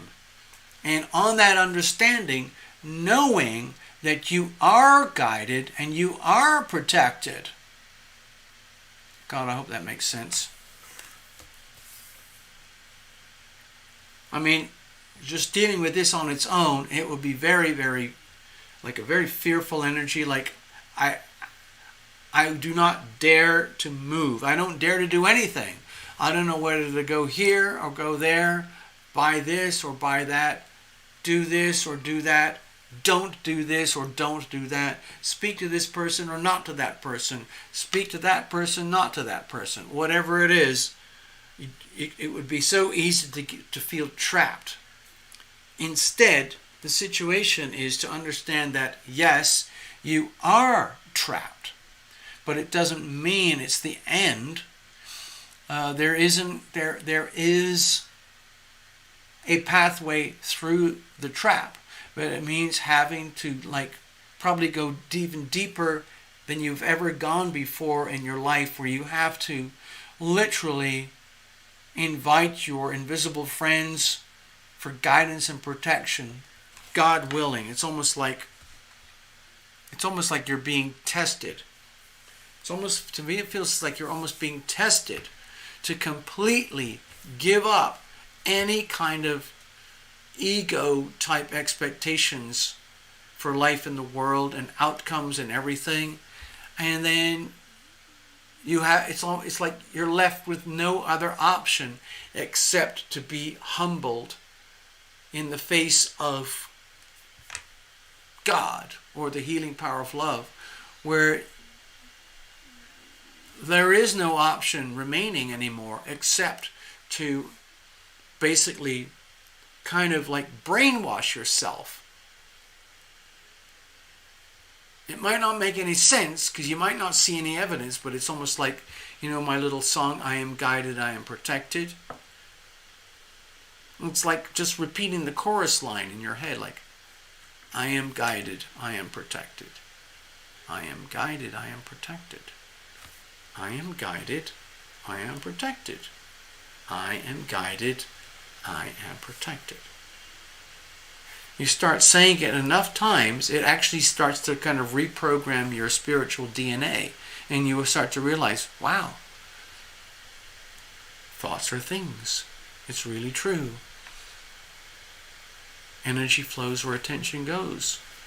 I have now reprogrammed myself.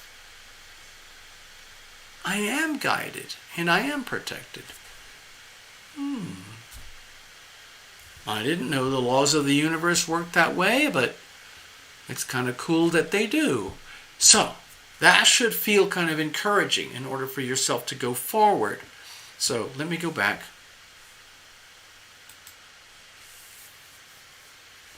So, to me, it feels like there's a double message here. Number one, you don't have any options except to, let's say, I don't know, perhaps, what's the word? Reluctantly admit and accept that you don't have an option except to understand and believe in some kind of higher order, higher power, higher belief thing where you really are guided and you are protected. Even though it doesn't make any sense over here, you're actually living through. So this is very much about the energy of hope. And hope is about the energy in believing something even when there's no evidence to support the belief. Where else can you go? What else can you do? You have to turn towards heaven, towards God, towards your invisible friends, and in some kind of very humble, simple way, ask for support and guidance. So besides a repetition chant, mantra like I am guided, I am protected, you could also say, please guide me, please protect me, because I need this. And then the universe responds and says, okay, we are guiding you, we are protecting you. You are guided and you are protected. Now, what that translates into in your three-dimensional life is a whole other thing. But that the level of spirit at which we work on this channel, this is what's actually happening. Okay. So what's the problem here? To me, it looks like there's potentially a lot of problems. Let's see what it looks like. Okay, so with the Four of Cups, to me it feels very simple. It's just literally being stuck. Again, this is very stuck energy here. This is very stuck energy here. And because you are your own reader, Gregory, many times I know you do a lot of readings on yourself too, and you're very fluent in the tarot and all those things. It's still sometimes handy to have, like what we're doing here tonight, like a tarot reading from a tarot reader. So that's what we're doing. So when I see the Four of Cups here, to me it feels like the real problem is understanding and knowing that, yes, you are kind of like swept up in this vortex of the past, this vortex of coulda, woulda, shoulda. If only, if only, if only, if only this or that, if only this, then I wouldn't be stuck in this world of regret and sense of loss and emptiness and lack of love. But you already know that there's another side to the story. Energy flows where attention goes. This little miniature tiny Ace of Cups here, I don't know if it's going to focus properly. Let's see if it does. It would be awesome if it did. My camera can't handle it. Anyway, it's that little Ace of Cups right there. It's right there. It's kind of like your invisible friends, your guardian angels, your spirit guides. They're right there for you. But it's very difficult for them to connect with you or you to connect with them without, let's say, focus. Energy flows where attention goes. If all their energy is focused on the coulda, woulda, shoulda, and the emotional turbulence and the emotional magnetism of your history, then it's very hard to focus on the presence energy of now and what is available to you right now. So it becomes a choice. I often go into, when I do private readings with people, the process of decision making comes into the conversation. Decision making may not sound like it's anything to do with spirituality or healing or your health or your evolution, but it really, really is. And understanding that you have the right and the ability to refocus your attention. But sometimes it's so hard to do. It's incredibly hard to do. So if you're suffering in any way, Gregory, it's perfectly understandable. Because to actually shift your focus of attention from here, which is the natural flow of energy, considering whatever pain and suffering you've had to endure, it feeds on itself like a negative feedback loop. So how do you break that? It's not going to stop unless you willfully and deliberately make a decision for this to stop and deliberately refocus your energy onto what now? What now? What now? What lies ahead for me? Imagine you're this character and now you're focusing all this energy over here into the so-called unknown, the so-called future. It's just biologically, it's very hard to do.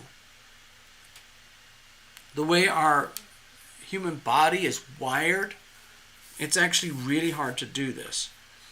So it's an understandable fear. It's an understandable challenge. Nothing to be ashamed about or feel guilty about, because you already operate, at really high levels of, I would say, spiritual maturity. Okay? Spirit. Talking about spirits.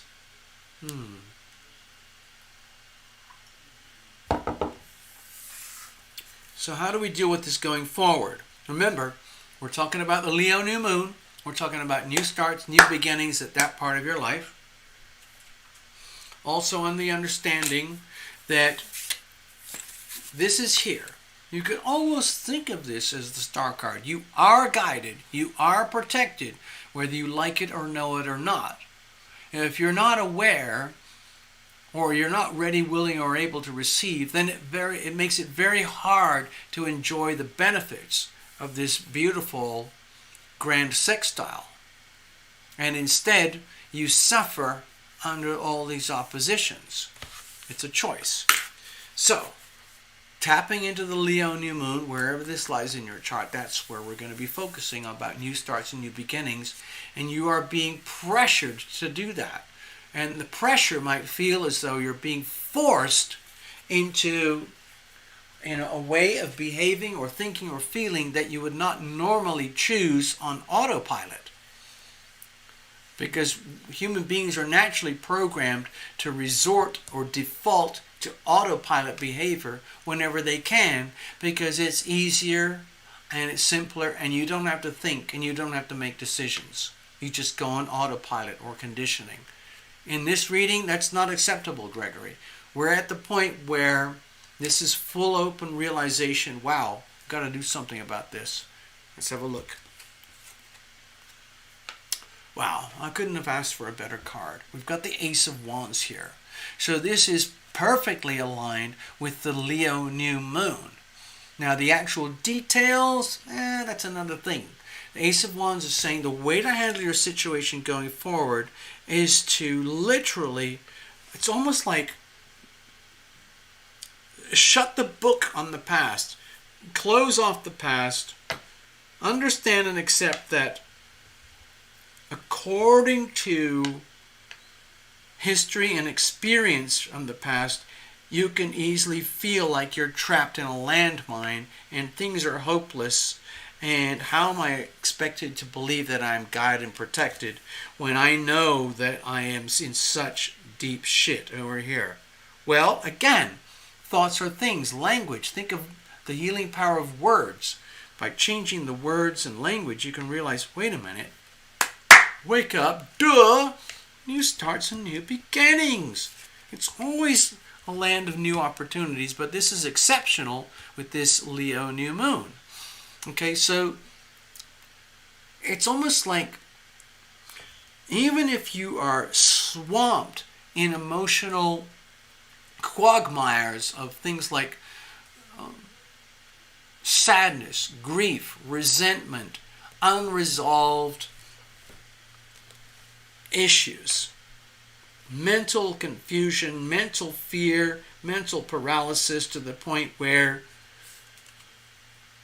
part one, I'm so desperate I have to reach out and say, please guide me, please protect me, but also accepting and realize, like, my only option is to admit and understand and accept that I am already guided and I am already protected, I'm already on path.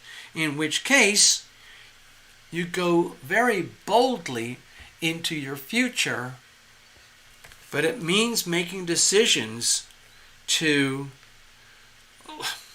it's almost like take advantage of the star card here. Take advantage of the fact that you are guided and you are protected, and you go forward like on a new mission, a new plan, a new life, a new journey, with very little in the way of maps or direction or agendas. In a way, it's very, very liberating, okay? It's almost like, figure out whatever you have to figure out with. Be considerate towards friends and family and circumstances. But most importantly, it's about doing what works for you to make you happy, so that you can get more and more tuned in to your most awesome Leo version of yourself. No apologies, wherever that part lies in your world. I hope that makes sense, Gregory. To me, this looks like a good omen. It's a card of sacred opportunity, and this can just disappear if you choose to ignore this, or if you choose to deliberately tune into the fear and stay in fear. You can choose to break out of that. It's a choice, but the choice leads you into new territories, which are in some ways potentially very uncomfortable. Okay? Sometimes, the fear of the unknown for so many people is so powerful. It's so powerful that they would rather go back to everything that they know, because they understand it and it's part of their identity, no matter how painful. So it's easy for me to, in this tarot reading, to say, freaking go for it, Gregory. Do exactly what you know is right for you. No apologies, no exceptions, and just freaking go for it, on the understanding that you are guided and protected. It's easy for me to say that, so I'm just going to say it. For yourself, it's another thing, because you're the one living your life. You can't outsource your life to me or anybody. So you're the one who has to make the decisions and live with the consequences. But it's on the understanding that you are guided and you are protected. It's a moment of golden opportunity. Okay? I'm confident that you will grab this moment, even though it means stepping into the unknown. No matter how advanced you are, spiritually, emotionally, physically, materially, psychologically, whatever, there's always still a new horizon. So that's what we're looking at right now. So it does take courage. It does admit in a very humbling way that you have to accept that without being guided, without being protected, it would be very hard to do this. So you invite it in. Invite the guidance. Invite the protection. And then go for it. You're entitled. Literally, you are entitled. And you deserve it. Okay? There you go. There's your reading. Melissa, you're up. I hope you're still here. I'm going to shuffle up. Give me a second. You know what I'm going to do? I'm going to play a Tarot Lumination song. How about that? Let's see if I can do this.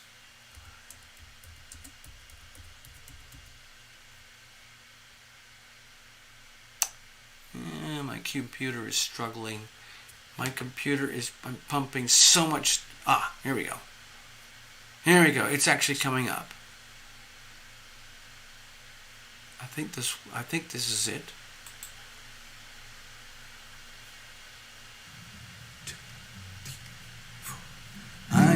guided, I am protected, I am guided, I am protected, I am guided, I am protected, I am guided, I am protected, I am guided, I am protected, I am guided, I am protected, I am guided, I am protected, I am guided, I am protected.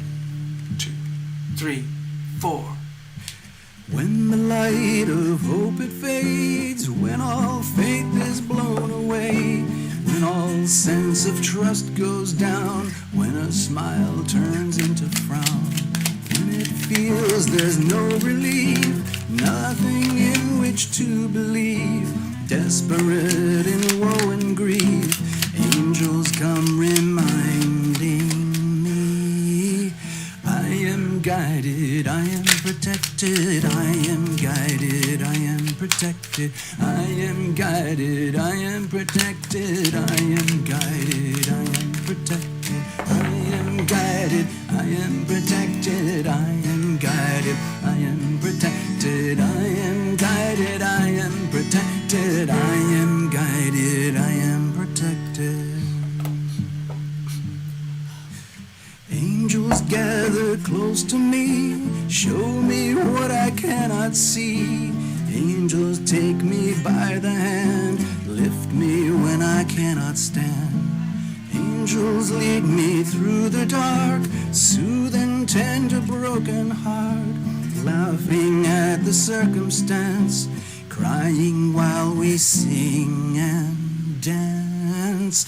I am guided, I am protected, I am guided, I am protected, I am guided, I am protected, I am guided, I am protected, I am guided, I am protected, I am guided, I am protected, I am guided, I am protected, I am guided, I am protected, I am guided, I am protected, I am guided, I am protected, I am guided, I am protected, I am guided, I am protected.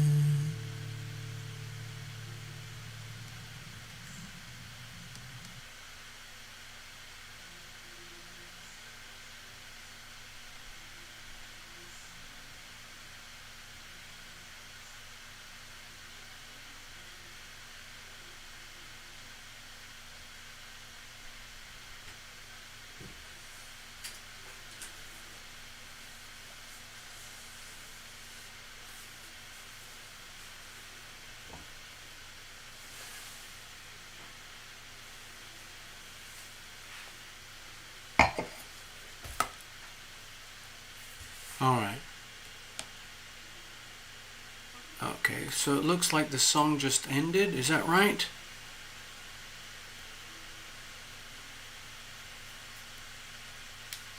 Hold on. Let's have a look. Okay, I had to take a pee break. Sorry about that, folks. Trump rally, August 21st, Cullman, Alabama.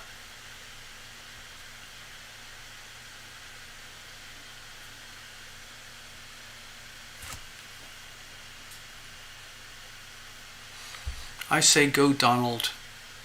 Go Donald. Okay, I've just given away my affiliations. Oh no! Am I going to be punished? Alright, let's go over here. I need to get back to the stage. Hold on. Hello, Melissa, you're still there. I see your notes.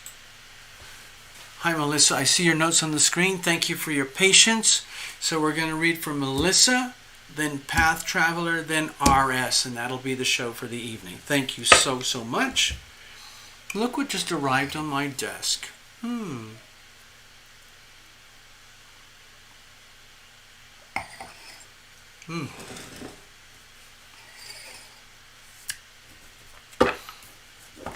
Thanks for getting in touch, okay, Melissa? Yeah. Hello, Robin. I didn't see you there. Hi, greetings. Good evening.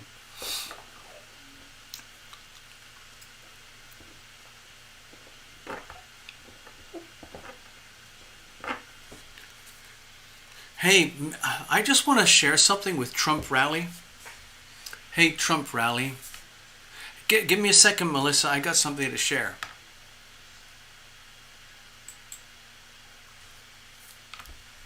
Dear Trump Rally, I don't know how you found this channel. It's a very tiny channel. Very few people know about it. I've been going for about 4 years. I had my glory days, but now I'm kind of operating way out on the fringes. But anyway, you're here. And I don't know if you've watched any other shows that I do before, but earlier in the year I was doing these shows on Wednesday, more like a sort of a blog podcast type of thing, where I was voicing some of my opinions and perceptions, okay? And I've done quite a lot of homework on the astrology of the United States and the astrology of Donald Trump and the astrology of China and the astrology of planet Earth at this particular time in world history. Also, Trump Rally, I wrote a book called Wealth, Money, Finance, all about global restructuring starting in January 2020. I wrote it years ago. It's a predictive book, and it's all coming true. Anyway, just so that you know, I want to share a couple things with you, okay? This is for you, Trump Rally.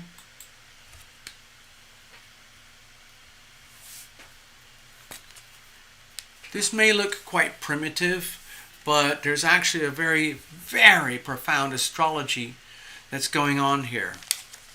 I put this little note here to do with Donald Trump and his own astrology. This is the astrology of the United States, and there's absolutely no question about it that this fellow Donald has incarnated in this lifetime, because he is highly configured to historical moments in United States history. Okay? Just so that you know. So if you want to talk about being guided and being protected, for better or worse, God willing, this fellow Donald is here for a reason. He's not just some fellow who's trying to fill a seat in Washington. Okay? Here is one of my astrodoodles regarding the actual time of the signing of the U.S. Constitution. 17th September 17th. This also has close correlations with Donald.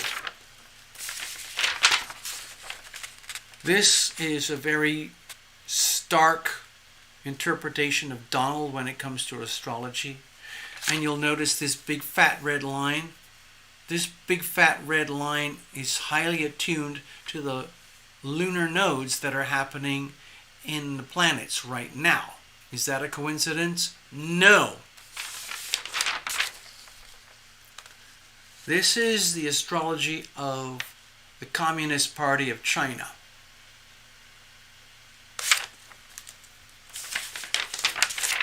Anyway, if you want to go into it really deep, you're welcome to get back in touch with me, and we can follow up on this, because I guarantee, in terms of history, in terms of astrology, this is a significant moment in the time of human evolution, Homo sapiens. In other words, these things that we call human beings today that have saturated planet Earth. We're here. Okay?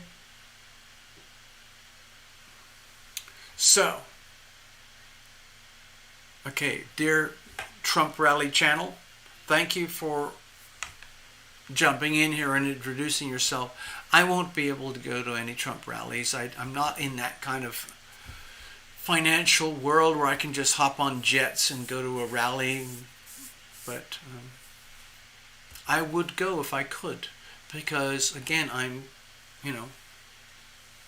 I'm showing my true colors here. I believe this fellow Donald is here for a reason, and there's no one else who can do what he is doing. Some people laugh at this character. They see him as an object of ridicule, and he is a lightning rod for attracting controversy and chaos. But this is all part of it. Okay? Anyway, Trump rally, I wish you all the best. Thanks for hanging out. Let's go back here. Okay, one of my charts fell apart. I need to put this back together. Alright, there we go. That's enough for now. Alright, Melissa, thank you for your patience.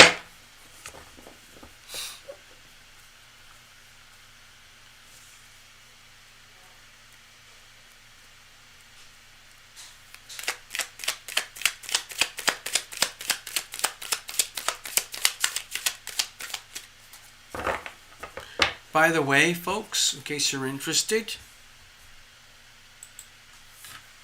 this Leo new moon is very significant for Donald. Okay?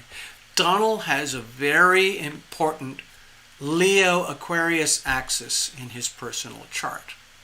Donald has a very important Gemini Sagittarius axis in his chart. Okay? It's all happening right now. When I observe things from my perspective, I see it all as this like beautiful dance. It's very frightening in some ways, but it's also very beautiful. Donald is here for a reason. Whether you like it or not, whether you like him or not, that's irrelevant. All right. Anyway, Melissa, let's get back here. So don't worry about the politics or anything, Melissa, okay?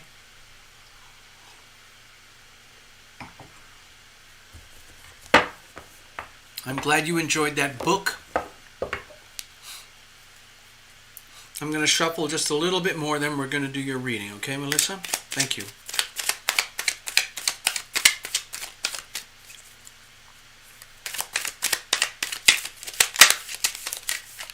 Hey, RS, thank you for your patience, because we're going to be here for a while with Melissa and then Pat and eventually come to you. So if you got to go do stuff like make dinner or do some chores, whatever, help yourself, you'll still get your reading anyway, even if you're not actually here with watching the video. You'll get it anyway, because I'm just going to do a completely random open reading.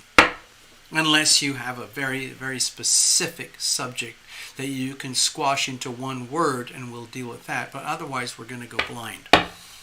Okay?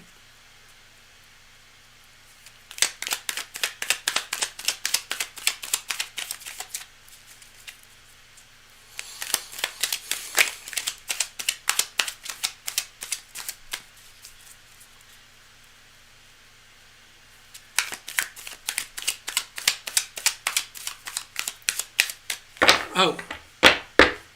Sorry. Just one more moment, okay, Melissa? Sorry, I had a bit of a hiccup just there. The reason I mentioned those specific aspects about Donald is because Donald has these aspects that are profoundly connected to the evolution of the United States. The Leo Aquarius axis is embedded in the United States. The Gemini Sagittarius axis is embedded in the United States. Okay? There's another element. The Cancer Capricorn axis is embedded. All of those aspects are heavily impacted right now. And it includes this fellow Donald. So history is going to unfold around us. So please hang in. If you want to participate, fine. I'm more likely to be an observer, and that's fine because I'm just trying to survive. but we are living through a monumental time in human history. This is going to go down in the history books, okay? Just to let you know, okay?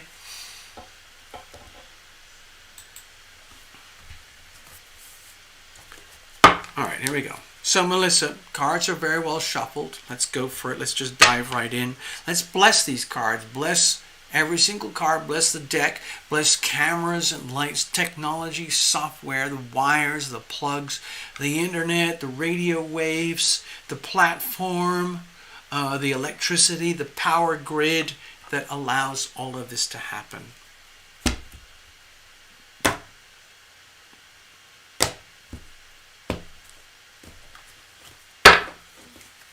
Here's the situation. Here's the challenges.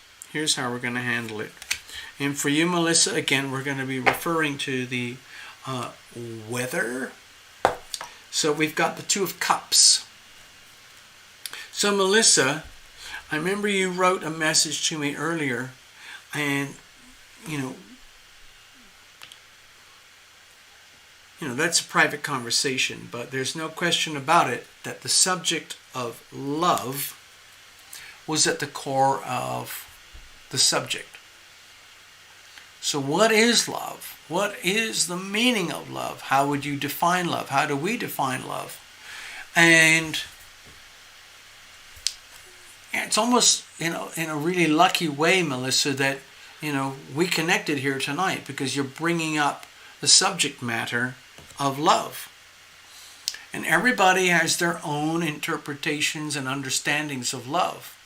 But what I like, and those are very subjective. A lot of those understandings happen at a very subjective level for every single person as an individual. And a lot of that happens through conditioning in the ways that we are born and raised as human beings. If you are an adult today hanging around on this channel, then you were born in a certain time and you had some parental figures. And from those parental figures, you learned, or you were programmed.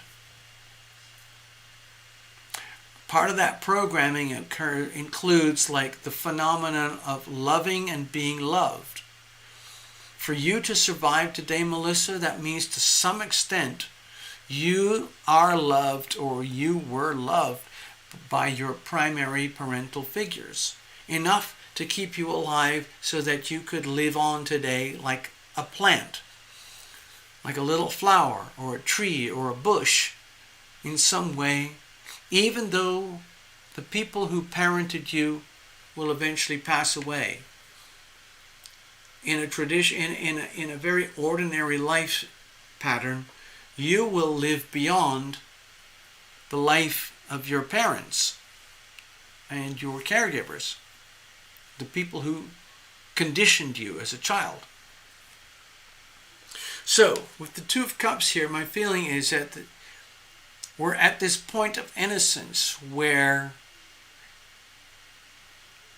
since we already connected in the last day or so, I think this message is happening here for a reason. Today, live and in person right now, the little Two of Cups here is an indication that there is a whole understanding about love that kind of goes above and beyond our conditioning, beyond my conditioning, beyond your conditioning, where love, let's see if I can get this definition,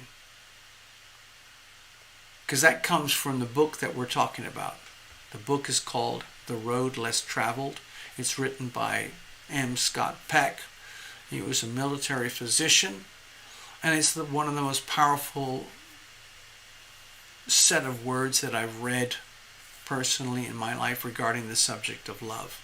I've done a lot of homework and research on those subjects with, books and readings and so on, but this particular thing really, like Melissa says, this is an eye-opener.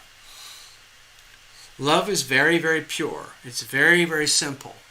It's a very, very simple thing. Be loving, be loved. Be loving, be loved. I am loving, I am loved. Oh, that's really cool, because I am loving, I am loved. Wow, that's really cool. It actually turns into the healing power of love. Love is the most powerful, potent, healing energy on earth. You can have all the cancer doctors and the radiotherapy and the oncologists and the virologists that you want. But ultimately, all healing is self-healing. Okay? Some of the most important, powerful, genuine, and long-lasting healing occurs in the dynamic of relationship, where it's between you and another and you. Now, this could be multiple other people, or it could be a singular person for life, whatever. But either way, the subject is, it's really about, let's go back to the astrology. It's about shining the light on, being forced, for you, Melissa, being forced to understand, what does love truly mean to you? How do you define love in your life? And how does that love manifest in your life exactly at this point in your personal astrology, wherever that is? This could be here, or here, or here, or here, or here, or here, or here. All right? So, it's very sweet, very pure, very innocent. And I think the beauty of it is like realizing, wow, like you, Melissa, you're at the right place at the right time for the right reasons with the right people to understand this stuff. Because as you understand this stuff, we're sharing the story with other people, anyone else who watches this. So, without breaching, confidentialities, Melissa is actually dealing with and handling this whole concept of the true meaning of love and its pure simplicity, its pure essence. Be loving, be loving. Now, regarding the book, the problem is that being loving and being loved is not always easy or obvious. Love is as love does. Love is an energy field in action. So instead of a concept or a theory or an emotion or a feeling, what are we talking about? Love is as love does. Some of the most powerful loving energy fields are shared and communicated in very difficult situations where you, Melissa, or anyone else would choose to be loving in a situation where it would be so much easier and more convenient to be unloving. Whatever that might be. Having to take care of someone who is needy and dependent, and how that interferes with your personal life. Having to stay up late or get up really early to accommodate someone or something because you love them, they love you, even though it's very inconvenient. So, I relate very strongly to the definitions of love according to Scott Peck, as opposed to, the Bible or Jesus or yoga or, the Pope or the Dalai Lama. Here's the situation. So we've got the Two of Pentacles here. So Melissa, it feels like with the Two of Pentacles and the Two of Cups, it's like, hey, Tarot Lumination, I'm Melissa Lawrence. Thank you very much for everything you just said, but please forgive me for asking, but how does this, this conceptual stuff that you're talking about with the healing power of love and the true definitions of love, how does that actually manifest in my physical, material, worldly life here as a woman on planet Earth. It's actually quite tricky. Being loving and being loved, it's easy. Again, it's easy for me to say it on this channel, but it's actually a very delicate, profound phenomenon in your own personal 3D life. Because in order to maintain the equilibrium and enjoy for you personally the experience that you have the right to enjoy, that comes from being loving and being loved, but primarily from being loving, then sometimes it means having to navigate in a very precarious situation where you might be surrounded by a lot of emotional turbulence, friends, family, jobs, career, money, politics, news, and everything that's creating a lot of turbulence in your life. So how are you going to manage that in such a way that you are in a state of sublime equilibrium?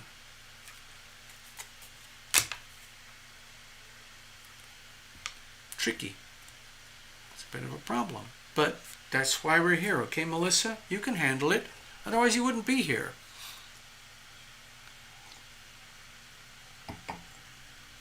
What's the challenge?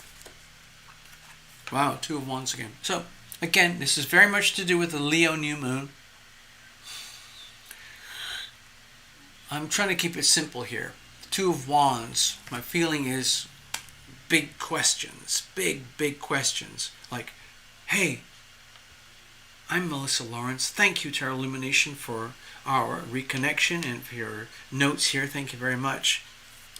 But what about now? I learned something. Melissa, I'm just going to go on a tangent for a moment. Hold on. Many years ago, I learned something from a person who was a very close friend for a while, and we kind of drifted apart. But we were very complimentary. And he told me something, because after we parted company, we were in a pop group, rock group together. And we had the chance for worldwide global fame and glory and money. It didn't work out. It's a very long story. I won't go there. But in the end, our band / pop group collapsed. And my buddy had to go on separate ways. And he was very, let's say, desolate, because he had given his whole life to this project. He didn't have much else to go on. But he is a very, very strong character. And so he just dived headfirst, like cliff diving into his new life. And within 2.5 to 3 years, he became a multi-millionaire through his own ventures. When I first met him, he was a 16-year-old epileptic. But I sensed a profound gift. And the gift manifested. I feel like I was there at his side along the way. And it was a mutually beneficial relationship. Anyway, years later, he became this multimillionaire. And he grew out of the epilepsy and the crippling conditioning from childhood. To me, that's like a miracle, because he was a freaking mess. But deep, deep inside, God was on his side. And he made profound decisions. Like, well, what am I going to do with my life right now? What now? What now? What now? What am I supposed to do right now? So he consolidated all his energies, and he kind of reprogrammed himself. Like, okay, now I'm going to do this. Now I'm going to do that. He channeled all his energy towards something called the future. Okay, so Melissa, the reason I mention that story is because with the 2 of Wands here, it looks like there's a deep fear about making these really profound, life-changing decisions going forward, because decisions lead to outcomes and consequences. And life is so much simpler and easier. Look at this, number two. I'm number two, okay? I'm not a numerologist. Please don't read too much into this, Melissa. But what it's telling me is it's time for you to be aware at a very primitive, profound level that every decision counts. Every decision that you make that is happening because of conditioning is literally just going to take you into a repeat performance of the past, or this past, or past lifetimes, or whatever. When you make a decision that takes you above and beyond and out of your existing understanding of life and the universe and everything, it takes you into a whole new world where you have never been before. Again, the fear of the unknown is so powerful in so many people that they would rather self-sabotage and try to reformat and reprogram based on the past, rather than dealing with the raw, brutal reality of the present moment, the now. So, with the Two of Wands here, it feels to me it's very simple. It's a deep, deep fear of something that is so simple. The healing power of now. The power of now. Being in the now. Making your decisions in the now. Making your decisions based on the now, not on the past as a projection to the future, but simply in the now, accounting for the past, and then allowing for a completely brand new slate in the future. It's easier for me to talk about this and you're reading, but you're the one who has to live it. Awkward, I would say. How are we going to deal with that? Okay, another repeat card with the Four of Cups here.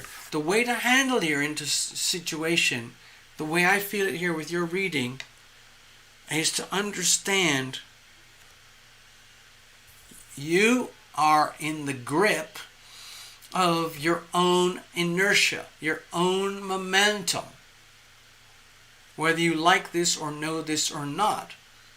And no one can heal this or fix this for you except you. So that makes it very difficult. I'm not saying this is a very difficult reading. All I'm suggesting is that you might be at this threshold which corresponds to this and corresponds to this in all its magnificence and beauty and wonder, all in such a way that you realize, oh my God, it really is that simple. Energy flows where attention goes. So if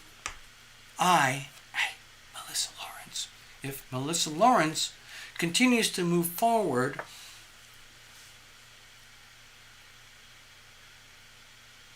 being driven through conditioning and programming and unconscious energies and behaviors, then you're going to end up stuck in a never-ending feedback loop of woe is me. But when you understand what we're talking about here, twos, decisions, it's like, oh my God, wow, it really is that simple. I know it's a real stretch to interpret this card this way, the Four of Cups, but I always see it. Energy flows where attention goes. So, the way to handle your situation is to understand that, wow, you have now become profoundly awakened to what love really is, what your life journey is, what your mission is, what your assets are, what is your strength, what is your weakness. And all on the understanding that, oh God, it's so simple. It's so simple. Be loving, be loved. Be loving, be loved. But how does that actually translate into day-to-day reality? Person to person, face to face, minute by minute. You with you, you with significant others, whatever it is. You're constantly going to be faced with a decision. Visibly now. In other words, after this reading, Melissa, you don't have any excuses or fallback. You're no longer permitted to just default to your default settings because you've been completely outed here on this reading. Instead, it's about going forward on the understanding that you do have options. You do have choices. You can choose, like the energy field that we talked about in the book. Be loving, be loved. Love is as love does. It's an actual, actionable energy field. And it takes conscious, deliberate, awakening energy to access this energy. And the only way that can happen is by deliberately changing your focus of attention. Energy flows where attention goes. And only do things that are loving. And that might be a very different behavior than how you've been conditioned. Okay? So the solution here, the solution is to understand that you have been living a life of deep, profound conditioning. That's not a good thing or it's not a bad thing. It's just what it is. It's how most of humanity operates. But there's no excuse anymore. You're now at a point where you realize that you can override your default settings and choose another path that, even though it might be difficult, it is much more healthy and much more useful to you in life going forward into your future. You're literally at a pivot point. You're at a threshold. Only you can make those decisions. You can reach out and ask for help like we've done already. That's fine, like you're getting the reading here. But you're the only one who can actually live your life. You can't outsource this to anyone. There's no shaming, no blaming, no coulda, woulda, shoulda, nothing. What about now? What about now? Clap, clap. What about now? What are you going to do right now? Okay? The answer is right there. Refocus, realign.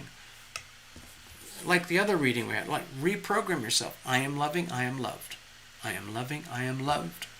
I am loving, I am loved. I am loving, I am loved. Be loving, be loved.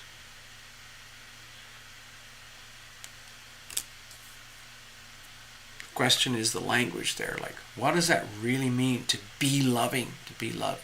Well, you're absolutely right in it, on the threshold right now, where your previous conditioning is now obsolete and a new understanding is coming into sharp focus.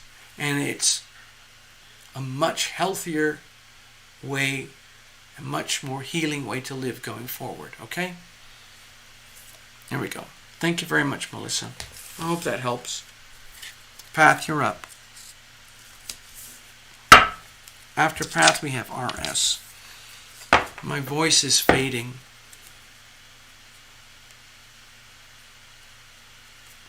Put this over here. Put this over here. Pop this in over here. Random, random, random.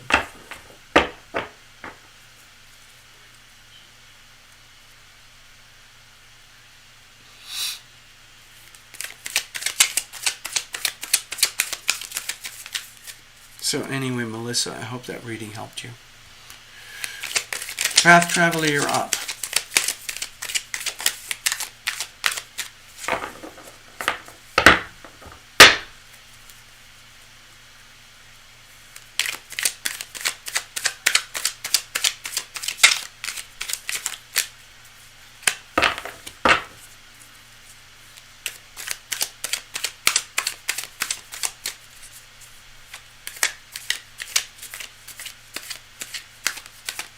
right, here we go.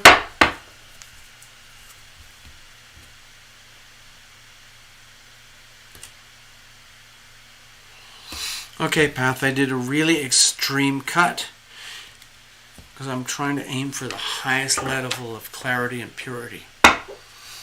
Here's the situation. Here's the challenges.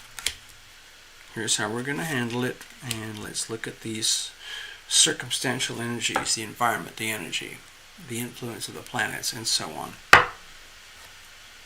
We have the Ace of Pentacles. Oh, I'm so happy for you, Path. Okay? So, again, let's just revert back to here. New Moon. Okay? New Moon Leo. New starts, new beginnings in this aspect of your life, wherever this lies in your chart. On the understanding that there is this very deep, subtle, powerful underlay that is happening simultaneously. No matter how awkward and challenging things may be right now, there is a sort of divine protection that's happening, okay? It's going to allow you to really manifest going forward, like new starts and new beginnings in this component of your life here. I'm sure you know a lot about this already, but I needed to illustrate this for all the viewers, okay?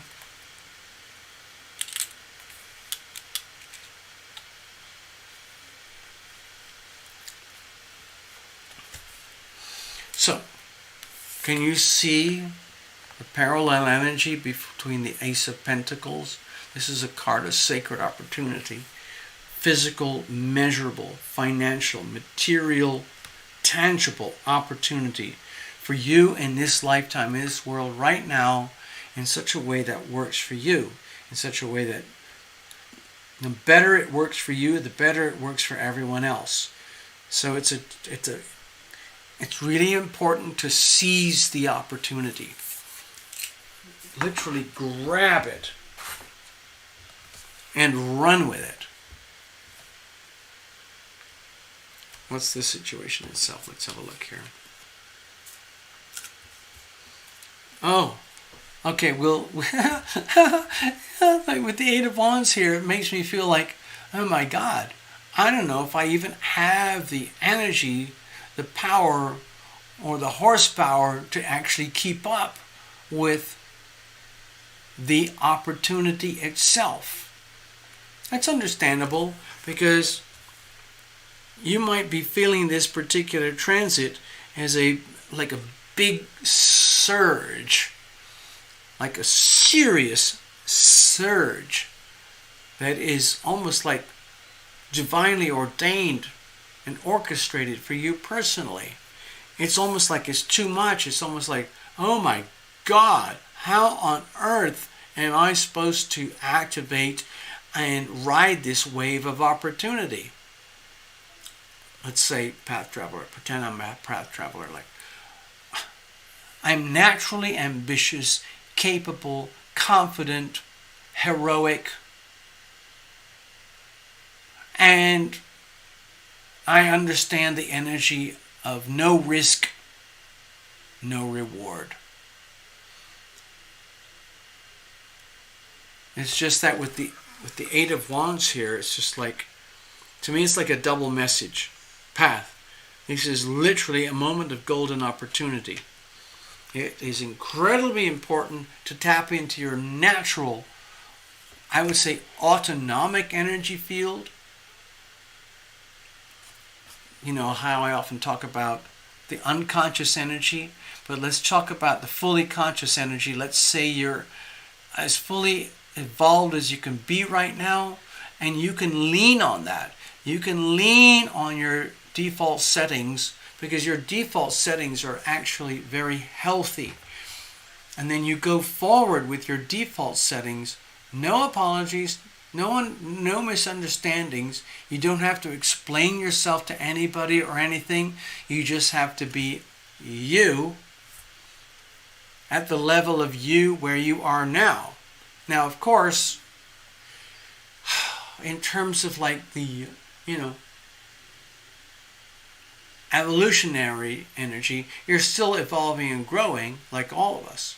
But right now, this looks like a really fortuitous combination where you can literally not just afford to lean on your new default settings, but that your new default settings are healthier for you than whatever your previous default settings may have been in life, love, business, money, relationships, health, all of it, your whole life.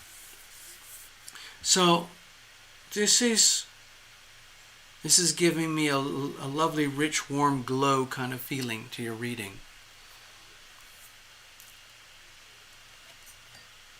Cheers, by the way. Congratulations.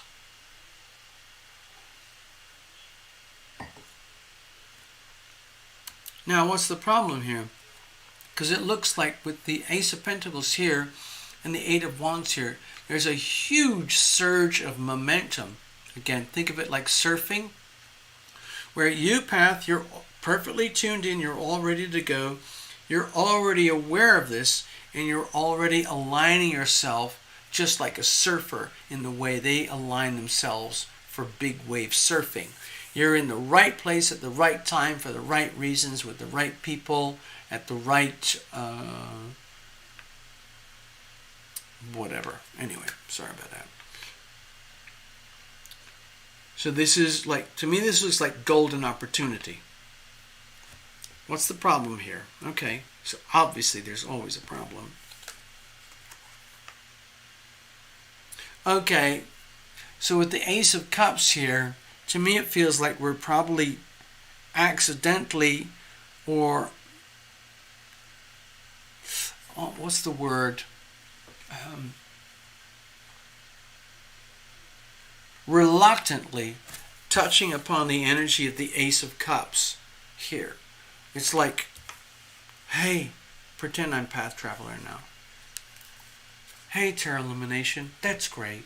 Thank you so much for your astrodoodles and your charts and, the grand sextile. That's really, really great. Thank you very much. I see what you're talking about with the Ace of Pentacles. That's great. I get it. I understand what you're talking about with the Eight of Wands. That's great. That's for me. And fine. Thank you. But when it comes to here, the problem is like, what about love? What about love for me? What does that really, really, truly mean for me personally? So what I'm sensing here, Path, is we're actually touching on a very, very deep wound, a very old wound. I think we're going way into previous past lives where in this lifetime you have enough strength, courage, light, power, and ability to handle the subject matter of love. Okay? Love between the self and another and self, where you might be feeling like, oh my God, how can this possibly work for me? How can I operate at these really, let's say, benevolent and synchronistic opportunities that are actually like almost like perfect for you in so many aspects of your life. And yet deep down it feels like there's this really, really ancient scar, like a really, really, really deep wound, old wound that is coming into your awareness because of this. To me, this looks like extreme good fortune, extreme good luck, like literally a surfer who just, took a trip to Hawaii to catch the monster waves over on that West Coast place where they do all the monster wave surfing. And you're there, and this is great. And you're already lined up, and it's going to be fine. But deep down inside of you, there's this like ancient wound. Is just like, wow. Thank you, Tarot Lumination, for all that, optimism here. But the reality is that deep inside, I have a very deep, ancient wound that is not yet healed. I am loving, and I am loved. I have been loving. I have been loved. I'm doing everything I can in my life today, right now, to be loving so that I can be loved. In other words, planting seeds in fertile ground. But it feels like in this lifetime, it's just almost like, what's the point? What's the point? Because it's almost like no matter how much work or effort or love I commit to a situation, a relationship, or a person, and the opportunity is right there, there's also the realization that the opportunity could vaporize at any moment. And that can be very, very painful.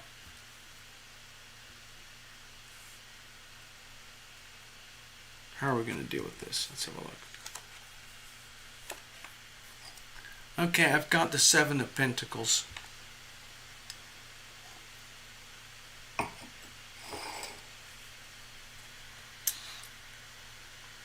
Okay, what I'm sensing here with the Seven of Pentacles is that, and this is kind of going way over the top, okay, Path? But it feels to me that you are living a lifetime right now where you understand everything that we're talking about here, but what is the meaning and the purpose? How can it possibly be that I, Path Traveler, have so many gifts, talents, resources, and I've had good fortune in my life in so many different ways, and I still have good fortune in my life in so many different ways, and yet here I am dealing with this ancient wound. What is going on here? So when I see the Seven of Pentacles, this is feels to me like this is very much something to do with the retrogrades coming up, where we've already got Jupiter, Saturn, Neptune, and Pluto. We've got Jupiter, Saturn. Sorry if I can do that. Jupiter, Saturn, Neptune, and Pluto. And any minute we're going to have Uranus retrograde. So that's 5 humongous, deep-seated retrogrades happening right now. And my feeling is that you're at a point in your own like soul evolution, spiritual pathway, where you can handle the deepest, heaviest, most painful, complex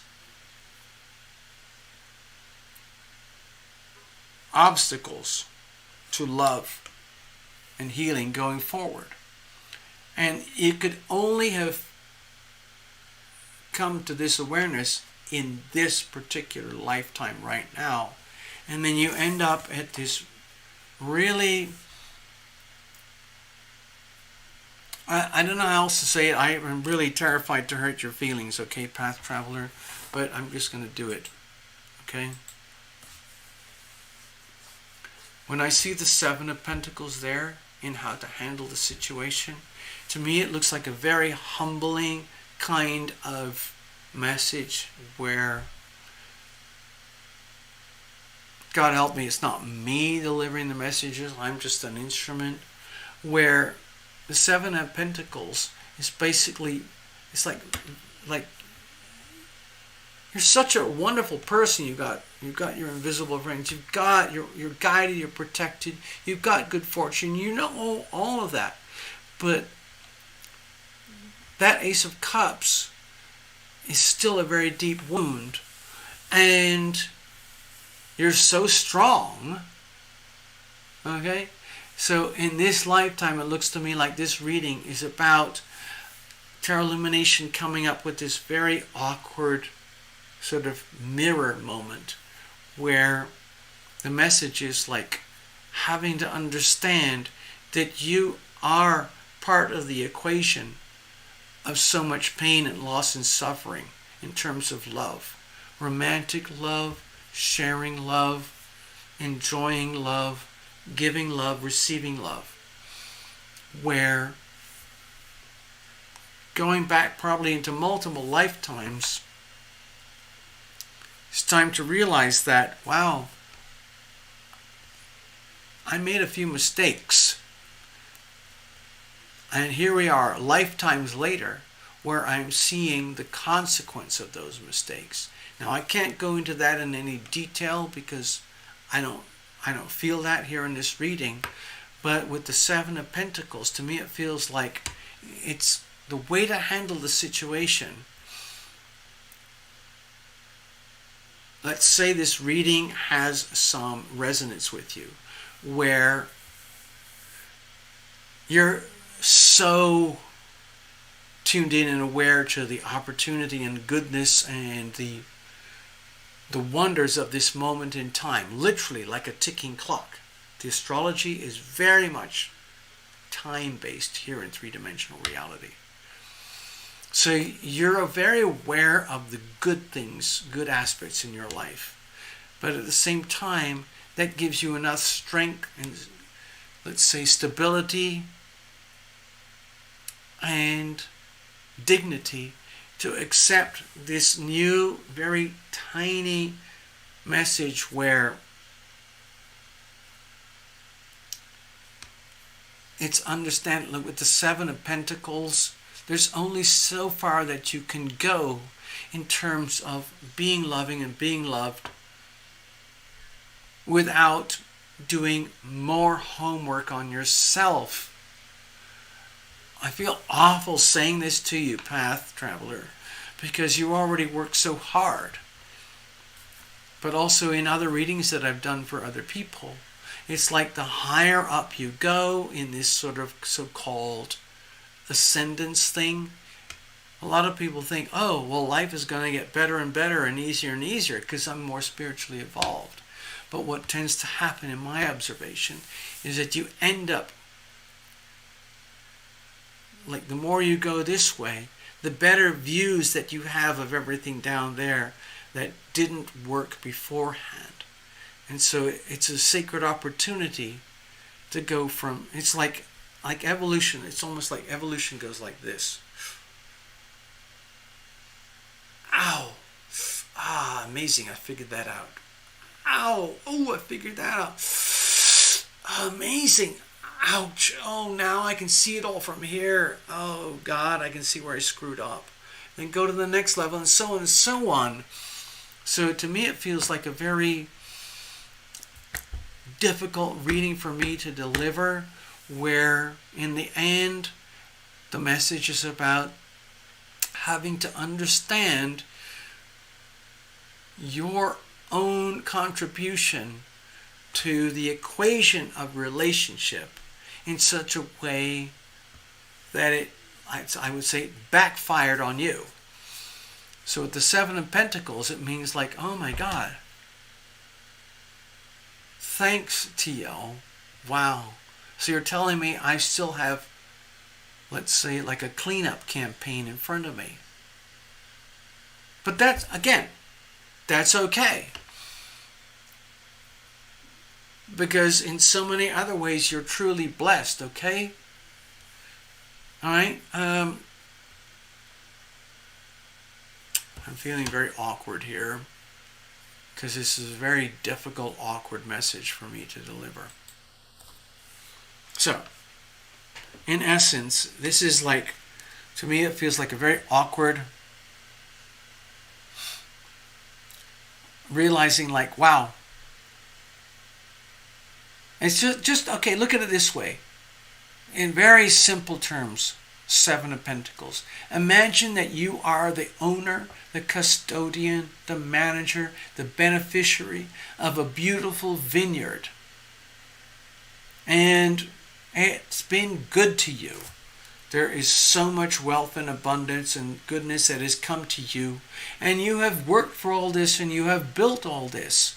And then you walk outside the front door of your vineyard and your estate, in your chateau in France or Napa Valley or somewhere, or in Chile or Argentina or Spain, where they have some of the best wines and so on, and you realize, oh my God,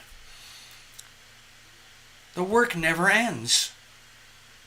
I still have to go out there into the fields and I have to check on everything, do the pruning, the irrigation, the fertilization and everything. Because if you don't do that, then everything becomes congested and starts to fizzle away.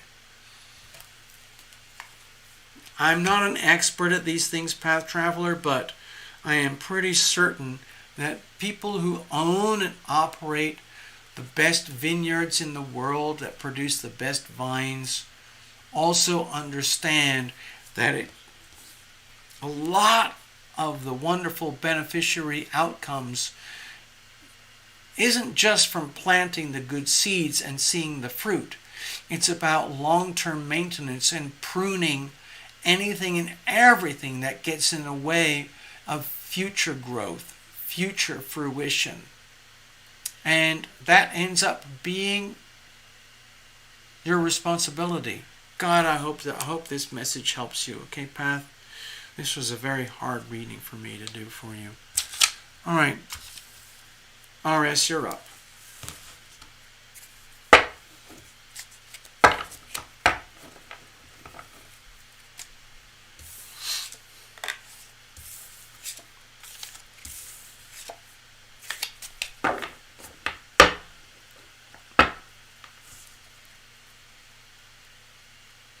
All right, let's have a look. RS, I hope you're still here. It's been a long time since we started.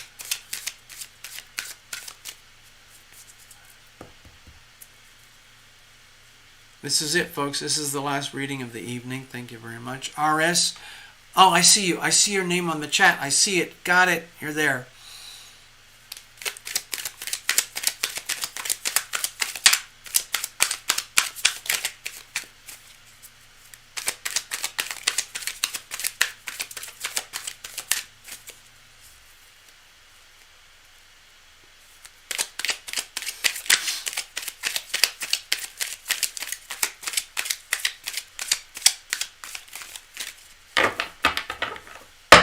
Alright, RS, there we go. Alright. Beverages. Beverages.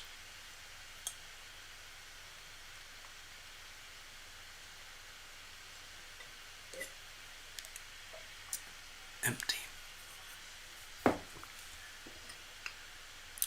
Almost empty.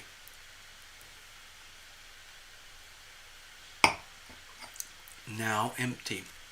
Time for a refill.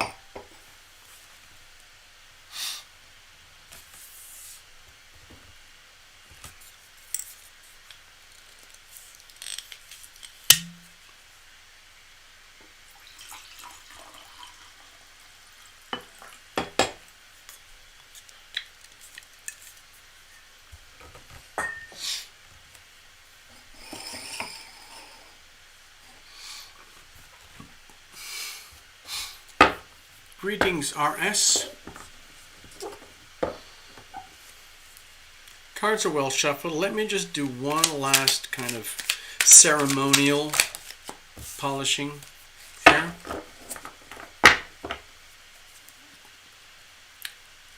RS, I'm going to do a complete blind reading. If you have a really, really pressing issue and you can put it into one word, and you want to type it on the screen, that's great. I will shuffle and I will wait. Like, what are the messages that Tarot Lumination has for me, RS, tonight regarding the subject of ... whatever that might be. One word. Otherwise, I'll just go blind anyway, okay? Uh-oh. Bubba is here. That means, well, that's because it's past his dinner time. Hey, Bubba. Bubba. Hey, Bubba. Don't you worry, Bubba. You're gonna get dinner soon. Don't you worry, okay? Bubba has been very sensitive lately. He is acutely aware he's got really powerful antennae. I'm not a cat, so I don't know what he's sensing or reading all the time, but I know he is acutely observant and aware.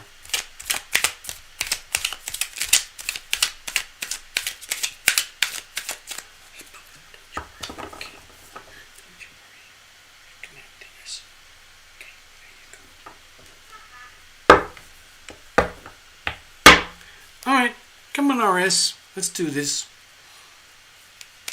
RS, did you ever actually put any notes in the screen earlier?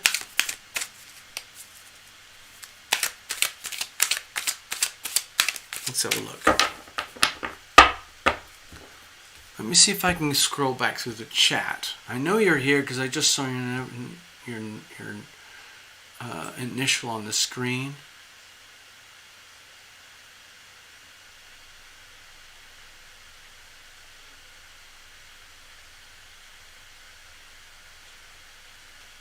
Okay, I'm scrolling way back in the chat. RS, it says, I've always thought you were so in touch and on it. Yeah, okay, thank you, I agree.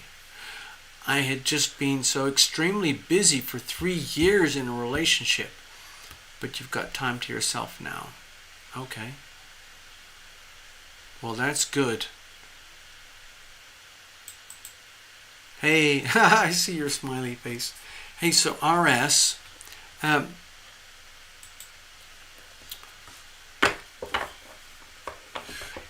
to me, it's very interesting, like the time frame. You're talking about years and going into a relationship. And now you're realizing, like, wow, I've got some time for myself. Me. It says here, I'm just reading your notes. It just came in. I just entered a 3-year relationship and just trying to see where things are in my life. And I keep seeing repeating numbers. If I can see repeating numbers, I would say no numbers at all. Oh,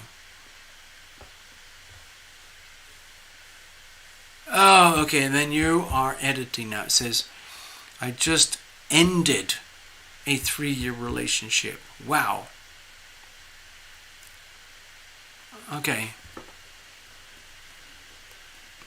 Okay, well, okay, look at it this way. So, Melissa, of course, but at this moment in time, to me, it's obviously a very significant calendar moment for you. Wherever this aspect lies in your personal solar chart or natal chart, that's where this energy will be felt. And there is this tremendous pressure from the finger of God to deal with this issue right now. Like, there is no escape, okay?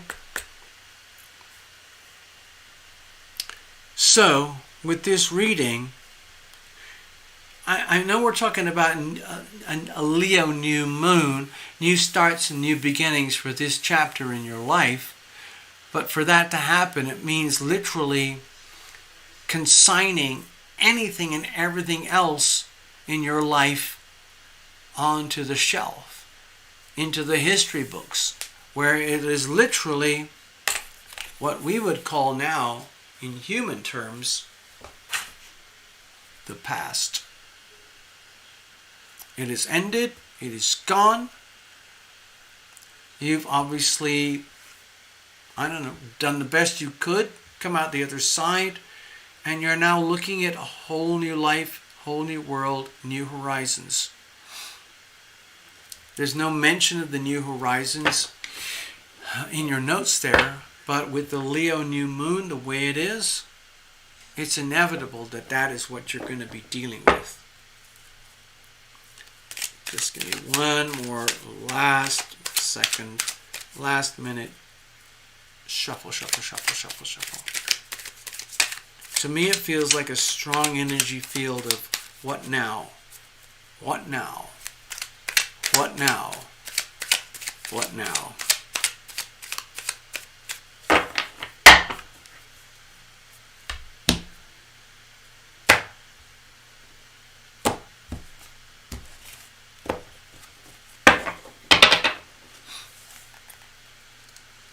I'm not going to put this reading or say it's anything to do with love and relationship. This is literally whatever comes out. It's all about you. It's your reading. Here's the situation. Here's the challenges. Here's how we're going to handle it. Here are here's the environmental influences. Of course, I'm going to always default to the planets. But anyway, let's have a look. So you've got 7 of Wands here. So my feeling is that you're dealing with like an ongoing process where, let's say, okay, as a reference point, let's talk about that relationship for 3 years. You came into the relationship, you lived the relationship, and it just ended. But what this is telling me here with the 7 of Wands is there's still a lot of growth and learning ahead for you, where you may still continue to attract more and more situations where they might feel challenging, especially in relationships. But it's happening in a very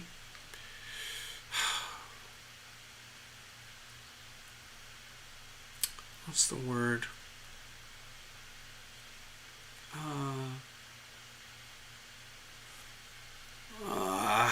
Like a benevolent environment.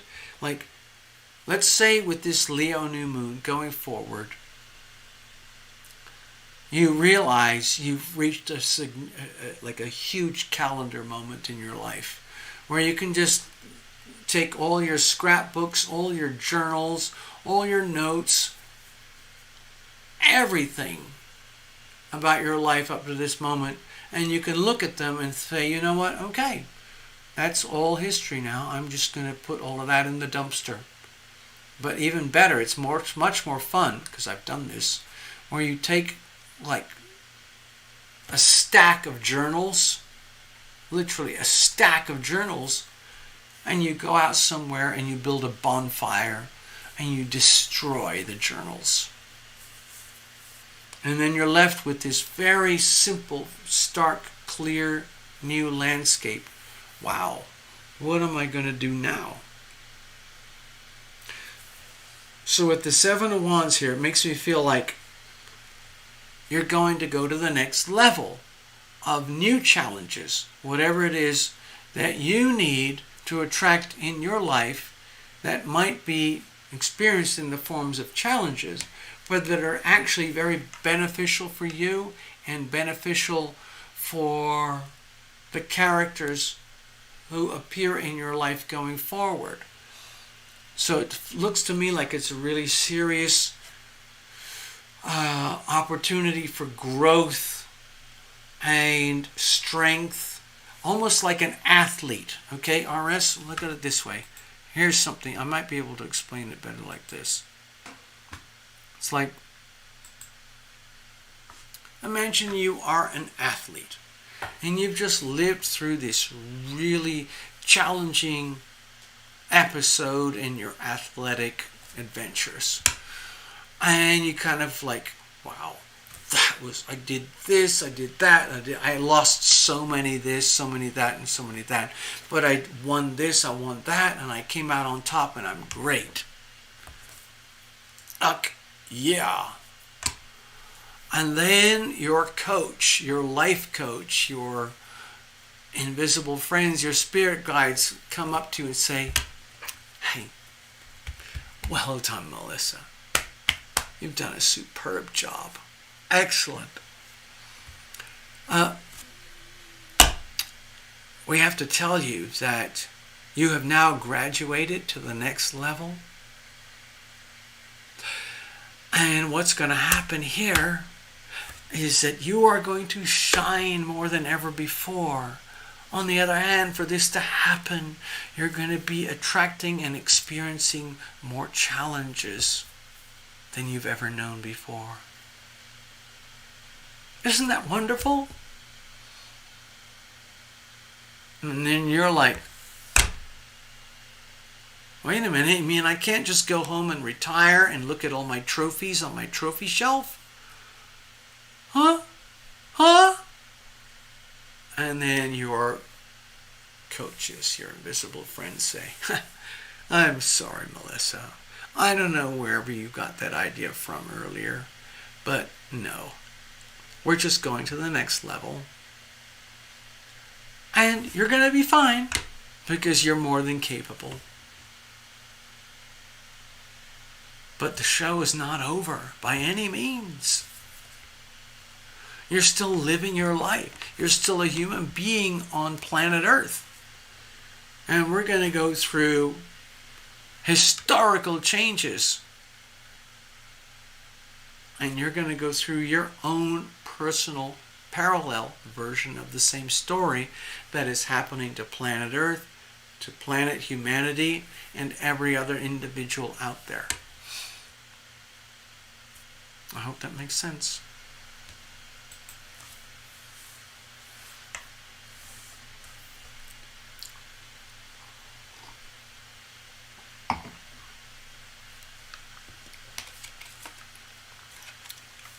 Ace of Swords. Oh, wow. Okay. RS.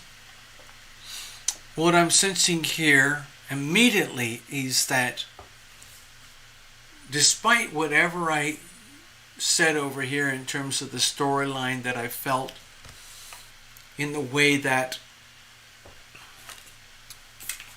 these energy fields and this energy field is impacting you, because like it or not, this energy field, this weather pattern, this energy field, this weather pattern is impacting you. And I'm glad you're here at the channel to get your reading to do this, because then you can take advantage of that. And so when you realize, like, wow, this is amazing. This is absolutely amazing.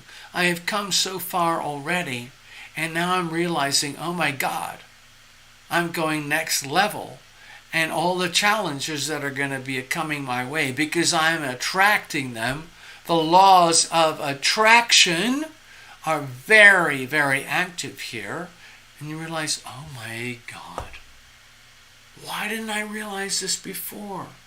I'm actually here in this lifetime to live this experience. And so this is like, to me it feels like ripping the blinders off. With the Ace of Swords, it's just like, oh my God, RS. I almost feel like I'm talking about you, talking as though I am you, or talking to you. So I don't know how to explain that, okay? But with the Ace of Swords here, to me it feels like, oh, holy shit, my God. Just like, this is, I could say this, say it in different ways, like, this is my moment to tap into and understand and embrace universal truths into my life, as opposed to subjective truth, because subjective truth is loaded with programming, conditioning, pressure, and reflex behavior from other lifetimes that is just all built in as your default operating system. But here, today, right now, this Ace of Swords, what it feels like to me here is for me to tell you that all that stuff that I just mentioned is now obsolete, it's redundant. It's time for you to enter a new world, start a new life where everything is defined and understood and measured from a perspective of universal truth, universal laws, the laws of heaven, the laws of love. These are energies that are irrefutable. It doesn't matter how many corporate leaders or politicians or gurus are telling you this or that. Ultimate truth is very much aligned with pure physics, pure laws of the universe, just like gravity, just like the orbits of the planets, just like energy flows where attention goes. And so it feels to me like with this Ace of Swords, you're at this threshold point where it's like, wow, this is very enlightening. It's almost like you can dump all your burdens of conditioning and expectation and projections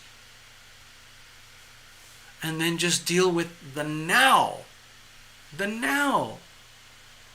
The healing power of now, the energy of now is so profound and so powerful, but it only exists in the now.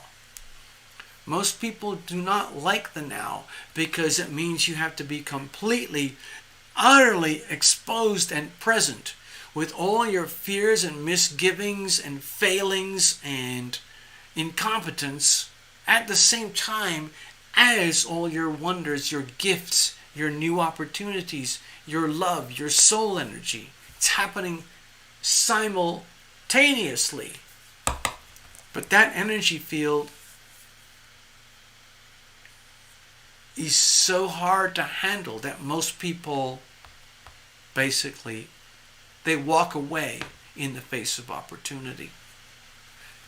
It's the fear of the unknown, and then they just revert back to what they know. Oh well, I always knew I was screwed. I was born and raised by blah, blah, blah, blah, and blah, blah. So therefore that explains why I'm so screwed up today, blah, blah, blah. So I have an excuse not to evolve. There we go. So I'm just going to default my whole life to my autonomic nervous system, and I'm going to do whatever it tells me to do. And I'm going to blow away my consciousness because it's just too much work. Okay, so RS, that's not acceptable. The Ace of Swords is this like shocking, stark reality, like, oh my God, this is my moment. This is my time. I can embrace the whole notion of going to the next level about me, RS, but it does require a complete abandonment of anything and everything that what you would call, or what I would call, your default settings. Okay? So, I know it sounds like I might be making an awful lot out of this reading with just 2 cards, but I'm just conveying to you the storyline as it's unfolding to me. If you imagine, RS, you're just watching something on Netflix, okay? And I'm just the narrator. All I'm doing is reading the lines that are being fed to me, okay? It's that simple. What's the problem here? Okay, so with the Death card here, this is a very, very deep, profound fear of change. Yes, it's understood that you have already attracted and resolved a lot of situations that you had to do on your life journey so far to date. And that's great. That's wonderful. And you have prevailed no matter the challenges.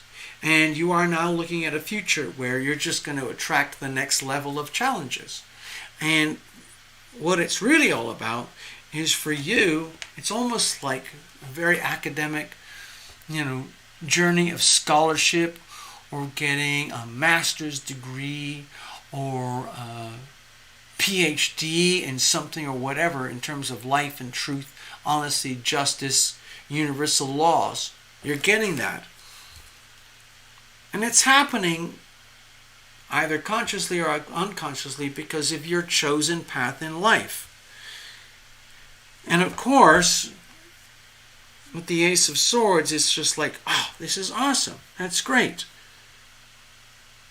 And just imagine you are arriving at this brand new campus, like this really high-powered university, okay? Where you've already gone through this level, that level, that level, and that level, and you didn't even know about this level of university until you discovered it, and you realized, oh my God, there's still so much more ahead of me. And then part of that is just like, wait a minute. Are you telling me, Eternal Illumination, that I am to have to go through yet another transitional energy field, transformational energy, where I am essentially going to have to die in order for myself to grow? Of course, that's metaphorical, okay, RS, okay? It's like the death of the ego in order to transcend and cross over to the birth of the soul. That's what's happening here. This reading would not be happening. You would not be here, RS. You would not be getting this message unless you were ready, willing, and able to receive this message. So it feels to me like this is kind of a serious, gulp moment. What am I going to do now? What am I going to do now? It would be so much simpler if things could just change according to the way that I would like them to change, in order that I don't personally have to change, transform, evolve, and grow in order to prosper and come out on the other side at the highest level that's good for me. Ace of Swords. I see your notes there. It says here. Okay, hold on. I want to look at the screen. It says RS. I'm just learning how to be a better person with everything. I'm already such a good person, but having my pretty good 3D relationship end, I'm just trying to figure out what's next in my life. Okay, yeah. Next one is, change and I are not friends. Next one. I'm feeling a bit lost. Sad too. It's only been 2 months, but I worry if I'll ever meet a good person like my ex again. We ended mutually. Oh, jeepers, RS. Please don't worry. This has nothing to do with the reading. I'm just following from your notes. 2 months is nothing. Give yourself some time to heal, recover. Please enjoy your singularity. Please give yourself the chance to tune into your own core sovereign self. That's the ultimate gift that you can provide to the world. For example, if in your soul you're looking for someone to replace the other person, to me that's a message and it's an indication that, this is going to sound really kind of offensive, but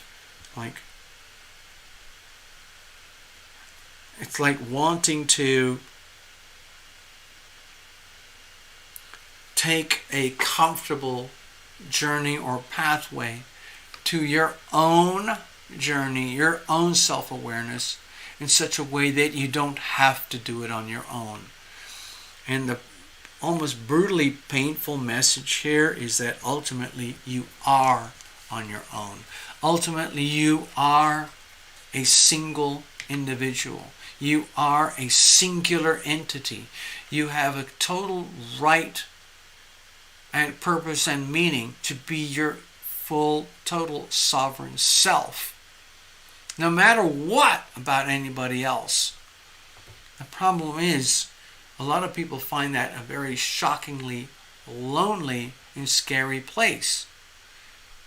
So it's a very natural instinct to reach out, to be with another, or to be with others on your wavelength. So you're kind of in this growth phase. How are you going to deal with that?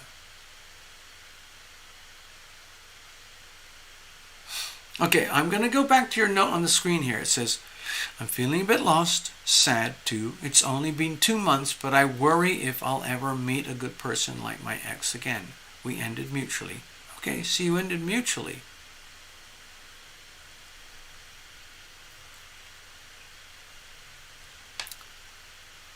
It feels to me like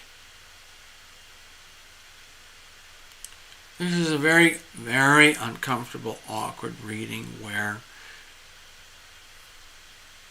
you're aware of how sweet and comfortable it is to share your evolutionary experience with a significant other.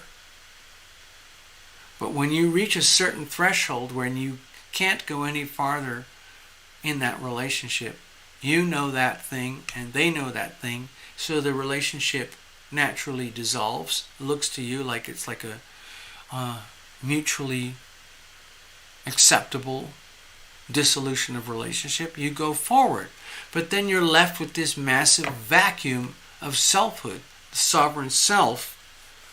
What am I going to do now without this so-called good person, or even a better person than what I had before? Oh no, oh no, oh no. But in the end, it all kind of like comes back to you. What are you going to do about you? Because in order for you to attract, let's say, the next level relationship, or the next person, or the next partner, the next relationship, it's all about you, where you're the one who has to do the work on you to transform and change and grow and evolve, so you can tap into this new amazing opportunity of the unknown, of the future that lies there before you, based on universal truth, as opposed to past life conditioning, or parental conditioning, or experiential conditioning in relationships in this lifetime. This is like a message that it's wide open.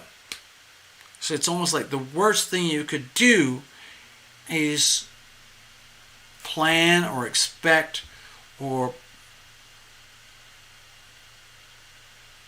try to manipulate things in such a way that you get a repeat of experience to a previously existing experience. That's not going to work. So how do we go forward? Four of Pentacles. So my feeling is with the Four of Pentacles, it's a really strong message to focus very, very closely on yourself, on your own stability, your own foundations, your own structures, in a very tangible, physical, material, measurable way. So you could, like every night at the end of the day, or at some points during the day, you come across a mirror and you look at yourself and you realize, okay, I got to take care of this. No one else is going to take care of this except me. I cannot outsource my potential happiness, evolution, and well-being to a relationship or a significant other, because ultimately I will be let down. So I am ending up in the realization that I am the one who has to take care of me, nurture myself, protect and defend myself, make the best of myself, invest in myself, and then see what happens through the laws of attraction. Otherwise, you end up stuck at an evolutionary roadblock. So with the Four of Pentacles here, the way to go forward is to, I don't know, I guess you could it's like a tarot illumination bumper sticker. Take care of yourself. Mind your own business. Focus on the self, doing whatever you have to do to make your life as substantial, sustainable, wholesome, fulfilling, and rewarding in a way that works for you perfectly, in a way that is reflected back to you in universal law understanding, so that this makes sense. Instead of expecting a new relationship to do all that for you. It's not going to happen. So, for you to tap in and to activate the best of this Leo new moon and this beautiful grand sextile is to realize, oh my God, I have to take it all back to me, myself, and create my own foundations, my own infrastructure, my own character, and my own stability. So I am not subconsciously looking for external support to take care of that for me, so I don't have to do the work. God, I hope that makes sense. Okay, RS, you're gonna be fine. Okay, there's no question about it. But I think what this reading is saying is that we're dealing with a very, very awkward subject that's very hard for me to convey as a tarot reader, and possibly hard for you to understand as a client. Okay? Oh, I just see your notes here. Interesting. Yes, makes total sense. Okay, all I hope it does.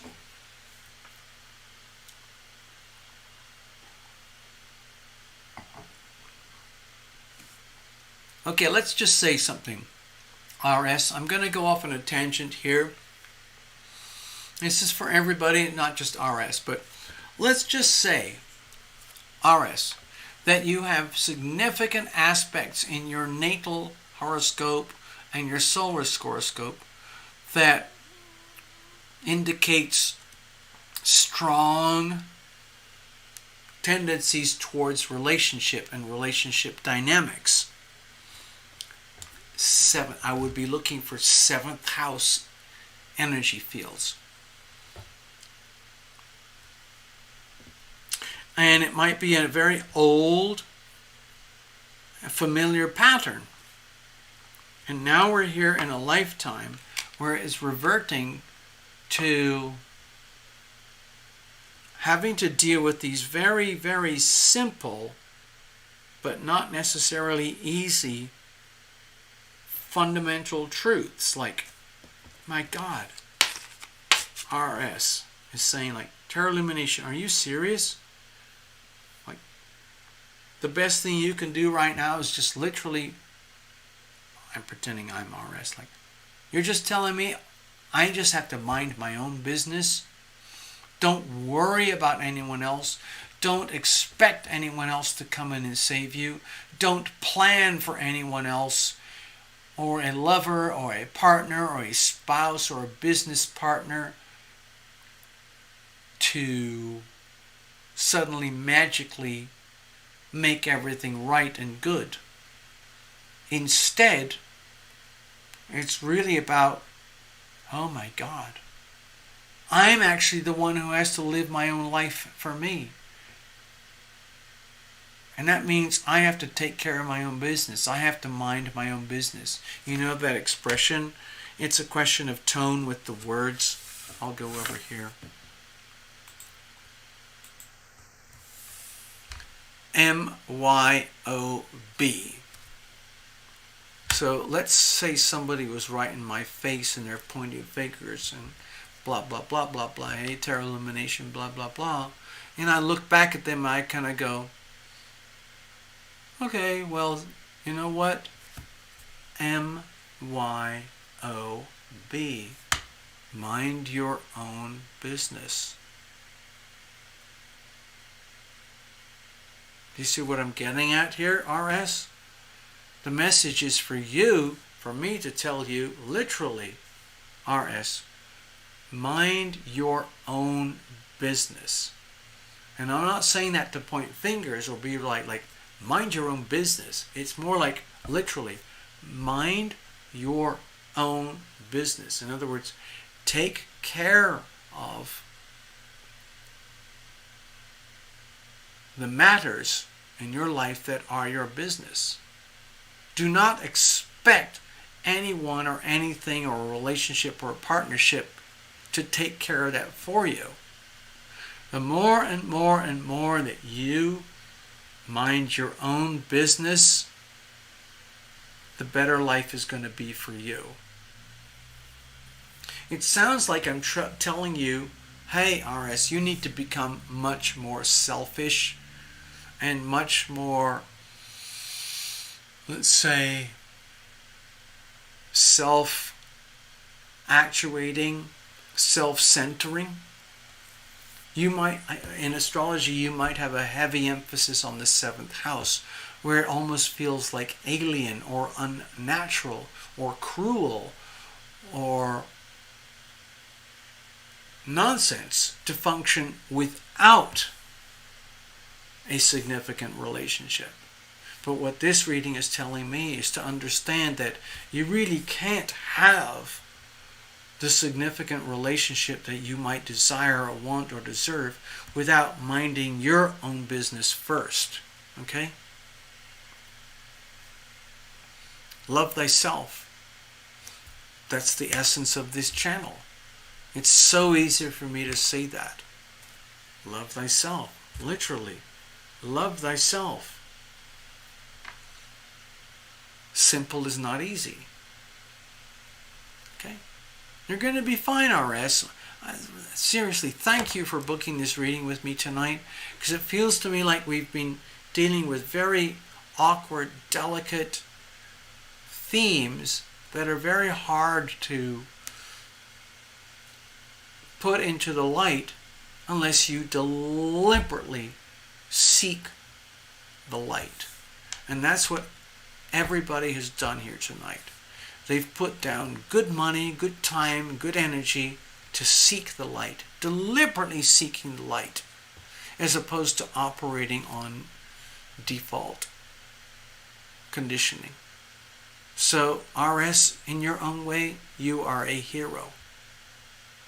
Now you just have to keep going. Thank you, RS. Alright, that's it. I'm going to wrap it up really quick now. We've been going for quite a long time. We all have lives to live, places to go, things to do, people to see, being loving and being loved. So I wish you all the best. Indigo Williams and Lorraine Tomasic, in case you're watching, I have this post-it note here for you. Alright. Let's see. Anyway, I'm just going to clear the deck, RS. Thank you, everybody. Thank you for being here. It's a real pleasure to do these readings for you. Thank you for your kindness and generosity. I don't know how to tell you how much it means to me. It's very valuable to me. Alright, here we go. That's that. That's that. Thank you, everybody. I'm going to put these over here for now. And I'm going to leave the screen with the charts for the moment, which are, I'm just going to leave it at this one, okay? Take care, everyone. Have a wonderful new moon experience. I wish you all the best.